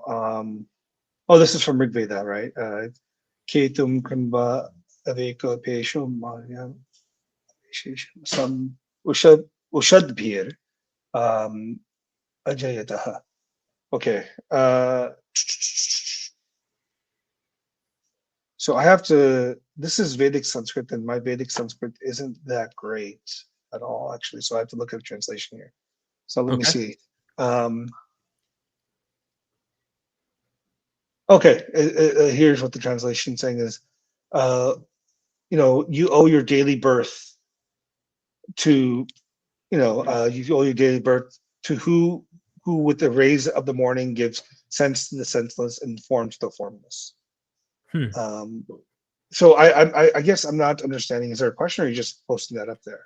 There's this. JC puts Ushad. Ushadpir. Yeah. So yeah, it's but Ushadpir is by or with Ushas, with light in some sense, or dawn. So I think this has to do with the shofar that he's talking about, and like, is there some connections? I think that's what he's getting at. Saffron robes of Eos. That's what he says. So, like, yeah, I mean, I don't know enough about Eos's robes, but again, Usha, Usha's beard can be with the light of Ushas, or by the light of the dawn. So that beer ending is instrumental, ablative, and dative. So yes.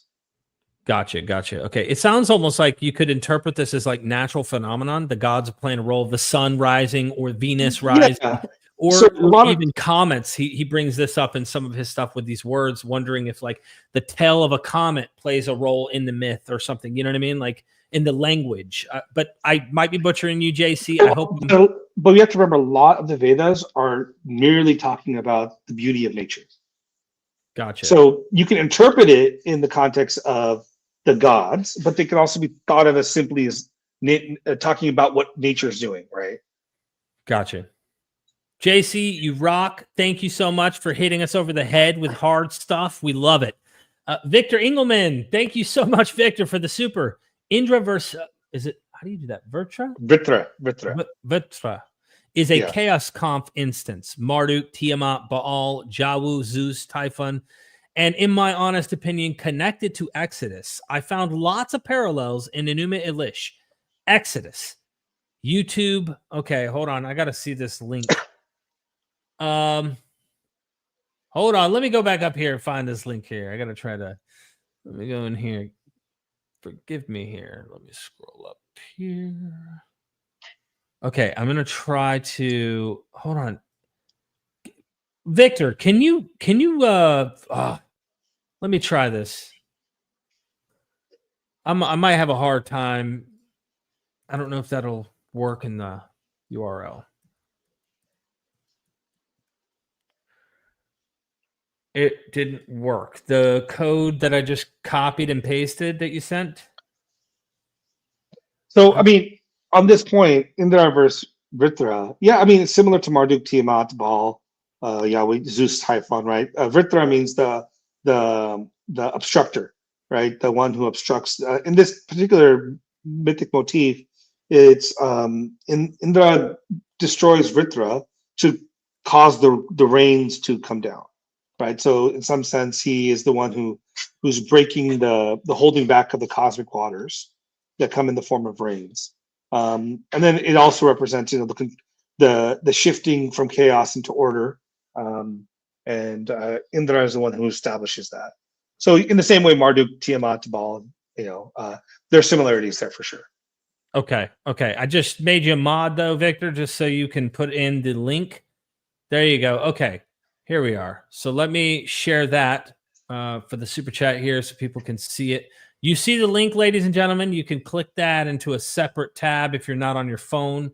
And I'm subscribing. I haven't seen this yet before. This YouTube channel. Okay. Sharing screen. And this is the video. Was Exodus stolen from Babylon? So we're going to have to check this out. We're going to have to check out the Exodus from Babylon. Hour and 17 minutes. Look at all this. You can tell he's rolling through some sources here. So check that out. It'll be worth seeing what this gentleman has to say. They just earned my subscription. Yeah. Dinger Zone. Okay. Victor, you rock. Thank you so much. Moving on to JC. If Christianity covered the saffron of Eos, did it reappear as and this is Greek, of the Easter egg? I don't know.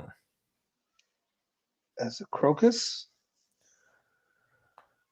I don't know what that is. I don't either. I don't know Greek yet. I can read. I can read some Greek, but yeah, I mean that I don't know what that means though. I Yeah, don't. I'm sorry, man. Sorry, JC. Yeah, JC's always hitting us with the linguistic stuff big time. He's some deep thinkers that watch us, man. I'm always impressed. Bobby Wright, thank you for the super chat. Indra, Seth, and Yahweh share the same attributes. This is an invasive culture from the steppe. Yeah, so Indra doesn't share many attributes with Yahweh. So Yahweh, is, aside from maybe them being a storm god. So Indra is technically not a storm god. He's a god of lightning. The storm gods are these gods called the Maruts, who always accompany Indra into battle. So Indra has this, army of Maruts that come with him, and they're the storm deities. They're like the fiery. So they're in the culture of the Rig Veda. There's groups of men that are sent out as hunting parties in that time period. And these guys were like, think about like 15 to like 18-year-old men that just have like rage and anger, and they're marauders, right? In some sense. So the Maruts are kind of similar to that. They're these fiery, shining, beautiful men who desire war and desire conflict. So they go with Indra as the storm clouds. So Indra is more the god of thunder or lightning, which in fact, and rain than he is of the storm. Got it. So Yahweh, I think, is more of a storm deity, if I'm not mistaken. We do know that there was comparisons made between Yahweh and Seth leading up to the Common Era, at least a few centuries prior, 2-3 centuries prior, where they would equate Yahweh, the worship of this donkey-headed deity, Seth, and Yahweh. Yeah. And they probably did it not because they weren't being friendly. They seemed more like a jab. So what the invasive culture from the steppe he's referring to is basically the Indo-Europeans are one of the homeland theories is that they're from the steppe, and so the steppe people coming down into the Levant is invasive culture, I guess. Okay, so I don't know much about that. Thank you, Bobby Wright, for the super chat. Ida in the house as a new member who just gained her immortality today. Ooh. Because look, everybody's an eyewitness right now. So we have to have a gospel of Ida now to go around and preach the good news of Ida and the immortality that the goddess can bestow on people now. No, seriously, thank you so much for being a member of MythVision. I really, really appreciate you and everybody who does. It's been a tough couple months, but really a tough year. And so we're trying to keep doing this thing, blowing this thing up, growing this thing, the whole nine, and every member counts. We really appreciate you. Thank you. Daniel Kyle, again, for being a member and the super chat. Does Shiva's bang, is that how you pronounce that? Bong. I'm just kidding. Well, it's connected. Bong is actually, it is a drink that you put a marijuana in, hashish, and you drink it. So yeah, and they do that during Holi a lot. The festival of colors where you see people throwing colors at each other. Yeah. During that time, people drink this bong. Got it. Okay. Does Shiva's bong, Rudra Soma, have connection to the Kikian? That was Shiva Dionysus connection I was thinking about. So the Soma technically is the drink of Indra. More so than Rudra. Rudra does not connect with Soma as much as one thinks, because at least the drink of Soma, he is connected to Soma as the moon god, right? Because the Soma is both the drink and refers to the god of the moon, who later is connected to Chandra. So does Kikion, Gnostic informant and I talked about Soma is connected to Kikion, and Haoma, which is the equivalent in Zoroastrian. But I don't think it's connected to the bong of Shiva, but maybe I'm incorrect on this. I don't know enough about that. Interesting. Yeah, and I imagine the psychedelic kind of, or an alternative state is going to take place through, Yeah, I mean, the Soma, no one knows what it is. People think it's ephedra or they think it's some sort of hallucinogen. It's all speculation at this point right now. But it did something. It did. Yeah, it did. And then JC, thank you for the super chat. Could ancient scribes have thought there was a relationship between the Semitic, and I don't know this root, I imagine, or this particular word that he's bringing up here, but I think he's talking Akkadian because he's brought this up before.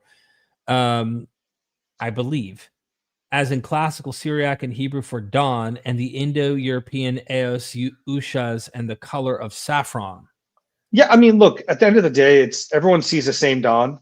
In the sense of we see what we see, the colors make sense. So if there's a goddess that other traditions have, and they meet each other, I don't doubt why they wouldn't be like, well, that's the same goddess that we worship in this form.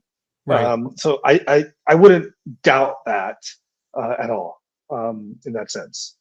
Without even needing to know the linguistics, you're saying. Yeah. Simply... I could be wrong, but I feel like there's some things that we can experience like that are universal, like the feeling of warmth under the sun. Every human being has that feeling. So when you refer to the sun in your language as X, and we connect it to warmth, we know it's there. Yeah, so I think it's something similar. Holy smokes, Philip. This is a great comment here. I had to good to see you here, Gary, as well. This is worthy of noting just before we continue or even wrap things up. Yeah. Really, I think you and I need to do this again. I mean, there's too much. There's so much good stuff to learn from each other on. Oh, absolutely, man.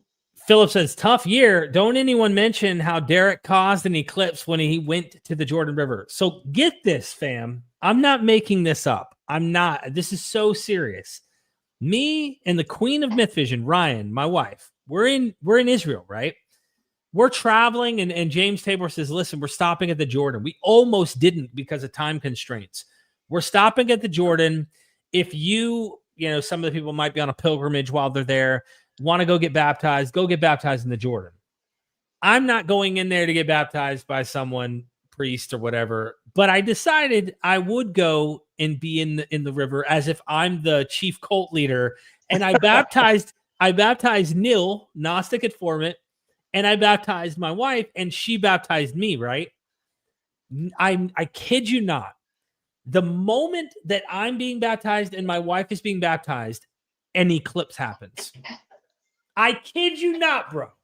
I'm so dead serious right now that an eclipse happened when I got baptized and she was baptized. At that moment, an eclipse. Was it like a blood eclipse, or is it like a regular eclipse? I think it was a regular. No, I wish it was a blood. I would be like starting a cult, ladies and gentlemen, join the cult. No, but seriously, I was pretty blown away when they told us, like, no, an eclipse literally just happened, and it wasn't a full eclipse. You could tell it darkened the sky, but it wasn't like, imagine we went under and it was black for a moment. I'd freak out. I wouldn't know what to think. Because I was already feeling a bit like, dude, I am the only absolute heretic here. I mean, like, everyone is faithful, Jesus, Christian. They're all over there singing hymns. They're baptizing. And I'm like, I'm about to commit the biggest heretical thing in these waters where Jesus was. I'm baptizing people in the name of MythVision. Literally. Right. I'm like, in the name of MythVision, let your sins be forgiven. And I'm all loud doing it. And then the eclipse happens. Dude, it was wild. That's pretty funny. That's pretty awesome. That's I didn't want to say this out loud, Wendy Berg, but you're close. You're very warm with your answer. Okay. Exa Music again says, oh no, did I skip one? No, we got that one. Okay. Exa Music, thank you for the super chat again. So refreshing to hear about non-Abrahamic religions, sparks many different conversations. Thanks. I agree. You have a lot of insight. It's fun. This stuff is fun, man. This is like, it's one of the things. One of the reasons I started my channel was because I got to a point where I was like, every day I was seeing podcasts and shows, and everyone's like this Christian exceptionalism, and I was thinking in my head, it's like, or the Western exceptionalism, and I was like, yep. Are we not talking about the rest of the world and humanity? There's so much going on, and it's not to say there's not great things coming from here, but of course. It's just about the human effort. Like, don't just stick to one area and say this is it. Open your vision, look at it open your myth vision in some sense, and look at the myths everywhere, right? Like, and then suddenly you see that cultures all bring something to the table, and sometimes they bring the same thing to the table in different times in different places, right? So I don't know. I just wanted to have more conversation about the uniqueness of all human culture. And then, yeah, I mean, I live in the West. I love the West, American, and but I have my Hindu side, my Indian side, not Indian per se, like the state of India, but like my Indian traditional culture. Yeah. And it's these things to know where the influences come from each side is pretty beautiful stuff. I love it. I just didn't know where to start. And I'm glad Yeah. I met you. It's like, hey, now we have times where we can actually dive deeper into this material and understand some of the interesting things you've learned, because you see us theologize and talk about, like, we make a big deal out of little things because Right. we came out of this culture, out of this religion. And for you, you grew up with this, this material. You probably know quite a bit of interesting brain busting ideas. I grew up in like California. I went to Catholic school. I used to go to mass. Like my parents never cared if I went up to instead of getting mass, or the Eucharist, you go up and you had cross across your chest, hands across your chest. They give you a blessing because for them it's like God was everywhere. So you could go to a church, you go to a mosque, you go to this, and it's cool. So I did learn quite a bit about other religions and traditions, and I loved it. It was one of the most coolest things in my life, learning about Christianity in the Catholic Church. And I remember, people would tell me, we don't care about your Hindu opinions. And I was like, all right, cool, that's fine. But, yeah, I think so this is why I love your guys' channels and so like super excited to have met you and Neil and have these conversations, because it's pretty awesome stuff, man. You guys are really pushing some boundaries. I think Thank you. People need to push. Yeah, and I'm glad to meet you, man. I didn't realize you existed. No one does, as you can tell. Well, we need to change that. Which is fine, because I mean, I do this out of love. This is, I'm a lawyer full time. I work in technology and a few other things, but like, this is my passion, my love. I spend time, reading books and trying to talk about stuff that I think is going to improve people's lives. Like I just want people to read more and learn more. Yeah. And however you want to like take that in your life, you take it and you take it from there. But it's just, so we had some really, really fantastic scholars on about really deep esoteric topics. The one that I know that stood out to me that I know is Dr. Gabriel Said Reynolds. Yeah. So that was good. So we do cover like Islam, Christianity, and Hinduism and Buddhism and all that stuff too. But it's really about getting those ideas that no one knows of. Like Khalil Andani, we've spoken to them. I'm going to have him on again soon. It's always great to meet good people like you, man. Like if you're ever in California, drop me a line, man. We'll meet up. It's cool. This guy Arjuna, he's, I think, isn't he a Hindu apologist? From what I understand. Yes, he's belongs to ISKCON, the Hare Krishna movement. I don't. So him and I have disagreements on this. So that's part of the conversation on that, where we differ as to our understanding of the traditions. Okay. He's a nice guy, good guy. Yeah. I used to chat with him. We never connected on video before, though. He was wanting to, but I think he believes some of the stuff literally, from what I recall. I think he does. But so this is my general contention with ISKCON is a lot of people join to ISKCON from prior Christian backgrounds or Jewish backgrounds, and they take the literalism and their sense of the pure historicity of these texts and these stories to heart when they come to this tradition. Like, I mean, this is, you don't find any other school within Hinduism doing the kind of like, well, this has literally happened. This happened. No, people are like, okay, yeah, cool. This is where they say it happened, and you're like, all right, fine, cool. And then you just move on with it, right? But the ISKCON community takes it like, no. But they also are limited because they only use 3 books, which is also like the Bhagavad Gita. They refer to the Bhagavatam, and that's really it. And then so most other Hindus are like, dude, we have this entire textual library of books that we go to. You guys have these 2 books, and I don't know. Yeah, but it's interesting. couple more, and then I'll let you go because I think we should do this again. I had a blast, Yeah. with you, man. Oh, dude, that's such a good time. My buddy Gary, topic discuss. Thank you, my friend, for the super chat. Hey guys, can I mix my scientific background in a question? Has anyone dug into how Bong and Kakian work neurochemically in death rebirth rituals? Like any solid research comparing them across Indo-European traditions? Yeah, I don't know. So Bong is not used in any death rebirth rituals. Soma was used primarily in a ritual called a pravagya. And that ritual is a soma pressing, and then you drink it throughout the day. And then finally you do this pravagya ritual at the end, which is basically pouring something into a pot that just blows up the pot. It's supposed to represent the expansion of the universe and things of that nature. So there haven't been any research as to the ritual and Bong, because there's no ritual around Bong, as far as I know, within the Vedic tradition. I don't think that's. I don't have anything to add there. Sorry. Okay. We got another one by the mother frickin' Wendyberg. Thank you for the super chat. I'm curious to know if there's any parallels with the Celtic mythologies. Yes. There's a lot of parallels. They're Indo-European. So I think, for example, they also have similar tripartite function between the various gods. The gods are usually grouped into priest, warrior, and worker, kind of like this idea that which George Dumazel talks about, the tripartite function. I know there's this also YouTube channel called, I think, Talisman's Map, which goes through some of these parallels. I don't agree with everything he says there, but I think he makes some decent analogies. So yeah, there's definitely is. I don't know enough about Celtic mythology to really give real strong evidence, but I know there is.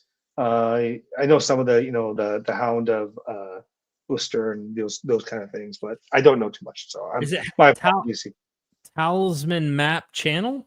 Yeah, that channel. It's pretty. He's got good stuff. I would. I mean, I disagree with some of his viewpoints, but he's got really good stuff. I like his stuff. I don't know that. I don't see a channel under that name. Let me see. I'll tell you what it is. I think it's like Talisman's Map or something like that. If you could spell it for me, that'd be awesome. Hold on. Just so we can source it. I'm trying to see. My screen's a little stuck. Hold on. You're fine. Wendy says thank you. Okay. Sorry. Map. I'll find this. If Wendy, if you want to draw me a line, I'll find it. I have it saved somewhere. I don't know where exactly. And you can send it to me because I'm connected directly with Wendy. Wendy's one of my friends. She's close. Cool. So I'll send it to you. I'll find it and send it to you. Yeah. Cool. Okay. And last one is controversial. Bobby Wright says it's controversial. But Indra hated dark skin, swarthy skin, which Indra hates. The indigenous Indians, Indra was later demoted the Vedic caste system. What is this? Yeah. Well, I mean, so this is always controversial for the reasons that people don't understand what the Vedic system was versus what modern caste ends up. And a lot of times there's too much reading into the past for modern caste. So first and foremost, the Vedas themselves do not know of any other land but what they call the Sapta Sindhu, which is basically the region of Afghanistan, Pakistan, and northern Punjab. Let me share my screen again just so you can help me a little bit. So the region of Afghanistan, southern Afghanistan, Pakistan to Punjab, that region is the region that they know. The Vedic texts really know really well. At least the oldest version, the oldest portions of it, and then they shift over time to the Uttar Pradesh and Gangetic Plain. Okay. So in Indra, in the text, is a warrior god that's fighting Dasyus. Dasyus can mean two things. One, it's referred to the clouds, which is destroying the clouds, dark clouds to bring rain. Number two refers to what a lot of scholars think are the Persians. or a group of people, the Persians, are called Dasyus. Dasyus are, so the world of the Arya, there's Arya and Dasyus. Aryas are the ones that follow the Vedic tradition. The Vedic tradition are your Arya. If you don't follow the Vedic tradition, you are Arya or Dasyu. So you do find some larger Aryan groups like the Persians who call themselves Aryas, but they don't follow the Vedic religion, considered Dasyus. So when you talk in the Vedic texts about things like they're noseless or mouthless or dark, you're not really referring to their skin or their nose or whatever you're saying. They represent this dark energy, this force you're fighting. Right. So there's Kind of really like the New Testament might talk about children of darkness, children of light. Yes, something like that. Yeah. Not saying, or even the Dead Sea Scrolls talk about this as well. Like, so most outside of the early translators of the Vedas, which is probably like 1800s, and the racist theory they had around what white race was. Because by the way, put this in context, when they found the Vedas, the German identity was also being formed. So they also thought of themselves as being the original Aryans that came into. So it's part of that was playing out there. Most scholars today do not see racial issues at all here. So what they do see is, for example, when you talk about the Vedic caste system, what you actually mean is the Varna system, which is the idea that within the Purusha Sukta we talked about earlier, from each body part, different beings arise. So it goes, from the mouth arises, or the face arises the Brahman.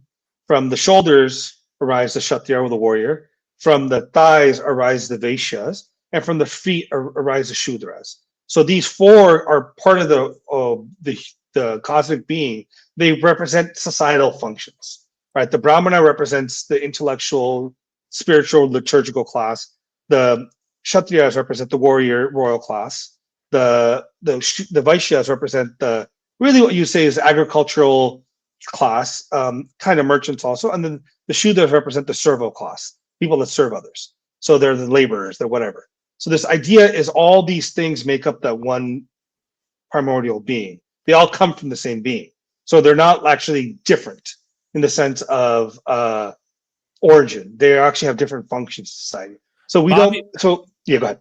Bobby says your answer was apologetic. It says swarthy skin. So Varna means color. The darkness Varna does mean color. Varna also means flavor. It also means so for example, when you letter. So when in the language of Sanskrit, when you say Varnamala means the letters, the garland of letters. So you can look it up on any Sanskrit dictionary. Yes, Varna does mean color, but colors are actually pretty interesting, because if you look at the Varnas that they talk about, the Varna of the Brahmana is considered to be white. The Varna of the Kshatriya is considered to be red, representing what? War, energy, passion.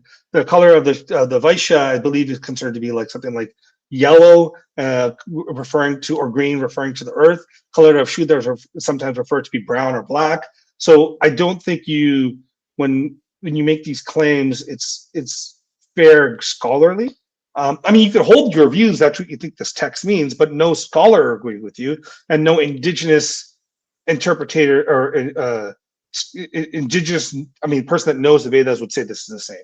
Like even you can go back to the racist ones and say this is their viewpoint, but that's also colored by their historical context. So I think that's fair. You could ask this question because you probably don't know, and I'm totally open to the conversation around that. This is obviously, like I said, controversial. I don't mind it. So it's interesting to hear the history of how, especially in a modern context of things that have happened over the past few centuries, people are looking back at ancient texts and saying, hey, I think I see something here that relates to our current stuff. But again, you're suggesting, no, it doesn't have that intention. For example, a lot of my friend calls them Egyptomaniacs. There's a lot of modern Black Americans who believe that they are somehow connected to the ancient Egyptians, right? And so they found an ancient text that uses the word for black soil, but they believe it meant for the people's color. And so I Right. asked an Egyptologist, Kara Cooney, about this. Is this talking about their black skin?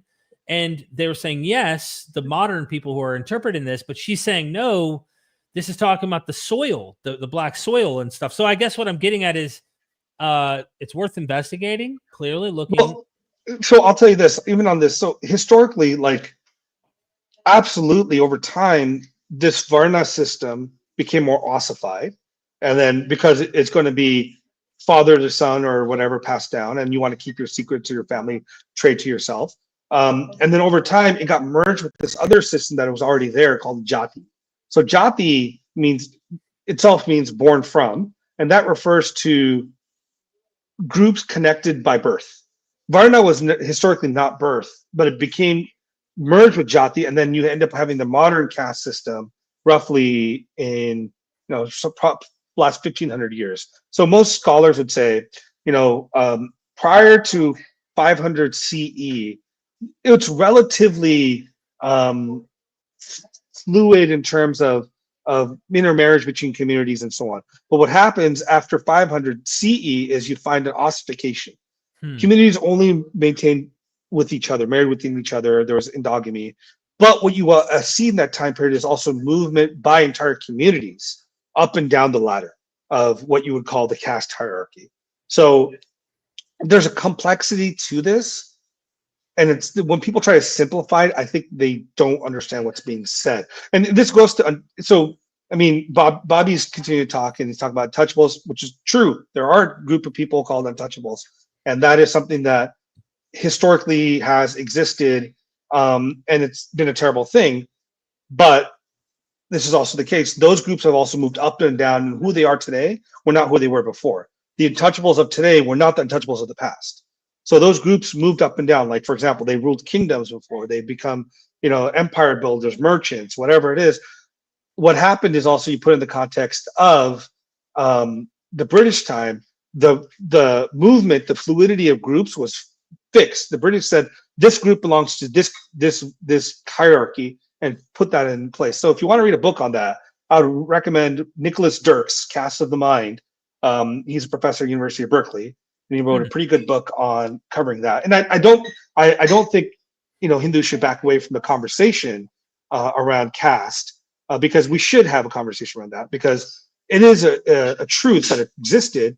But let's also be the case that it exists all throughout Europe and America, not America, but Europe and Middle East and Iran throughout history too, until probably 1,000 years ago, maybe a little less, because you do have the same conversations around. The Greeks talk about it, right? The Greeks talk about having their three system, the philosopher kings, the server class, and whatever. Yeah. Even the Spartans had, a slave class part of society. Yeah. There's all sorts of interesting things, but even the way that, and some of the stuff can be ugly, clearly. And there's going to be times in history where it's abused or done wrong, or even there's just a bunch of not good history that we should learn from all of our cultures. Again, Bobby wasn't lying when he said that's controversial. No, it's controversial. Yeah. And but things, I've had podcasts on my channel with actual Dalits or untouchables, or what they were once called untouchables.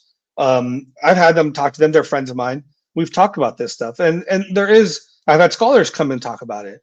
So I think when people read about it, generally, like you're sold a simple story when it's a complex thing, which doesn't excuse the crazy nonsense that's happened with and around that.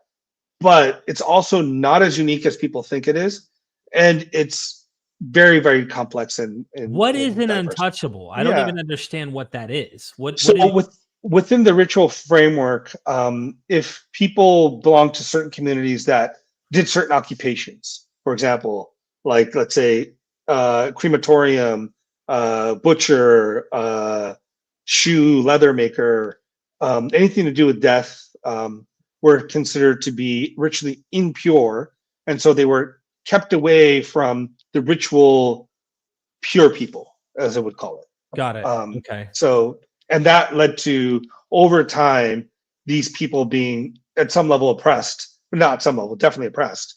And then them as a group going up and down the social ladder based upon like they might have leather workers start making a lot of money because they have their guild, and their guild grows in power, they grow in power, eventually they become a king or whatever it is their community does. So there's a lot of that happening within the Indian world, right? It's not to say that there's some golden age of Indian perfection that existed in India that didn't exist anywhere else. No, there's terrible things. Like there's also reason like chattel slavery never existed in India.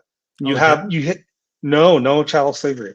So you have war slaves, you have criminal slaves, but they're released. There's no birth slavery. So no one's born a slave. And in fact, like much like they're Jews, if you're Arya, even including this Shudra, you cannot become a slave. You're not allowed to be. I mean, but there are stories of people going to servitude because they owe money to someone or something like that. Okay. But yes, it's a complex thing, but it's really interesting to learn about it. Humans are complex, right? Yeah. We're messy. We're fucked up, but we're also pretty cool. We have some. Sorry for the language, Yeah, absolutely. Yeah. No. I do it too. So, well, I can't. I think that's almost the right term, though. What you just used is humans can be really messed up. So yeah, look, and the thing is, again, you have to be clear: is Hinduism in that context of having bad things is no different from any other religion, and we have to be able to talk about it and address it and fix it, and not have it come up again. And I think that's fair in my view. So I appreciate the questions, Robert. Yeah, and I think he said there's a book. He has a book or something. I don't know if you've ever heard of this, Bobby Wright. Well, Bobby, what's the name of your book? We'll wait for Bobby's answer again. I'm going to shamelessly plug you here again. Subscribe to my friend. Whoops, I was looking up someone else put it up. The name of the podcast or the YouTube channel. Let's see here. Yeah, go subscribe to my buddy here, Mukunda, and there's the link again. Oh, the book From the Step by Bobby Wright. So, he wrote the book. Okay, From the Step, Bobby Wright. Okay, let's see what this is. Gives you a little bit more insight where Bobby's probably he's from India, it looks like. Oh, really? Because it says Amazon.in. Oh, Mumbai. Oh no, hold on. That might be. Why did it do that? That's because I clicked the first link, I guess. Let's go here. Yeah. Okay. The book From the Step, Reclaiming Africa's Hidden Legacy. This book is a journey through time, exploring the hidden and often erased contributions of Africans to civilizations to the tapestry of human history. From the fertile plains of the Green Sahara to the distant shores of the Americas, Africa's influence has shaped the world in ways that defy conventional narratives. However, this work also delves into how the priestly traditions and mythologies from Eurasian steppes impacted societies of dark hue, often embedding systems of domination and erasure within spiritual, social, and cultural frameworks, from the rise of patriarchal sky gods and caste hierarchies in India to the Levite transformations of Canaanite traditions and the demonization of African deities. These influences altered the trajectory of civilizations long rooted in balance, inclusion, and reverence for the earth. The inspiration for this work came from the desire to challenge the myths perpetrated by colonial historiography, myths that paint Africa as a dark, isolated continent devoid of innovation and culture. Instead, this book seeks to illuminate the rich legacies of African peoples, from the astronomers of Nabta Playa to the maritime explorers who crossed vast oceans long before Columbus, while critically examining how external forces shaped and sometimes obscured these legacies. It's interesting. Yeah, it's interesting. I will say on that point, remember also a lot of the gods in Hinduism are dark. Krishna, Kali, Shiva, Brahma, I mean, I think this idea of light and dark and the racial things of the modern age read into the past doesn't make sense. Okay. Because they didn't have the sense of race that way. that we do today. When they talk about colors, they were not talking about people's literal color. They're talking about the sentiment of what these colors would meant, right? Because they're very rarely you'll hear someone say black is bad in these contexts. Yeah. So especially in the past, like the idea of race didn't make sense. Your tribe made more sense than race, but I don't think there's an issue in the ancient world around that. Absolutely. I just figured I'd read it just to see. No, it's cool where they were coming from. Any final words from you, Mukunda, before we exit and I go enjoy some family time?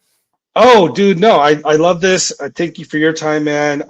Guys, if you're interested, do hit me up and drop me a line and, follow, whatever.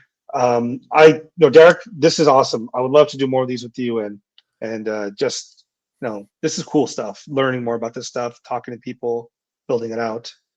Subscribe to my buddy here. I seriously appreciate you for your time. Let's do this again. Let's continue going into other things. There's too much, I hear. Yeah. All right. Thank you, man. Thank you guys. I appreciate it. Thank you, everybody. Did I miss everybody? Nope, we got everybody. Okay. Thank you so much. Like this video, comment after the stream is over and tell me that you love me or you hate me. Either way, I'll take it. And let's do this again. I really appreciate this. Thank you, Mukunda, for joining us. Subscribe to his channel and share this bad boy out there. We got a last minute super chat here. Can we grab this real quick before we go? Okay. In India comparison, Hindu scriptures are only in Devanagari. Okay. So what are your thoughts about this? Inscription, etc. Yeah, that's not true. Devanagari is the system we use now. There are prior scripts in Brahmi, Sharda, Hishashi. There's a lot of other scripts that precede the Devanagari script we have, and actually are in conjunction there. So I think that's entirely not true, but I get the point. Yeah. Okay. So maybe this is like the most contemporary, what most Hindus are working off of, is your point? Yeah. I mean, so this script is right, but there's other scripts, and I think the earliest manuscripts are found roughly around 3rd or 4th century CE, if I'm not mistaken. Would this be the equivalent to King James onlyist, somewhat in some circles? No. I mean, like, we don't have that idea. Okay. So yeah, very few translations actually occur. Gotcha. Thank you for the super chat, my friend. And it looks like they're paying in rupees, so that I think they are in India. So thank you so much, my friend. Thank you for the super chat. All right, ladies and gentlemen, never, ever forget, we are MythVision. Son, do you want to know what the truth is? After this, there's no turning back. You take the blue pill and you wake up in your bed and believe whatever you want to. You take the red pill and you stay in Wonderland, and I show you just how deep the rabbit hole goes. Remember, all I'm offering is the truth, nothing more.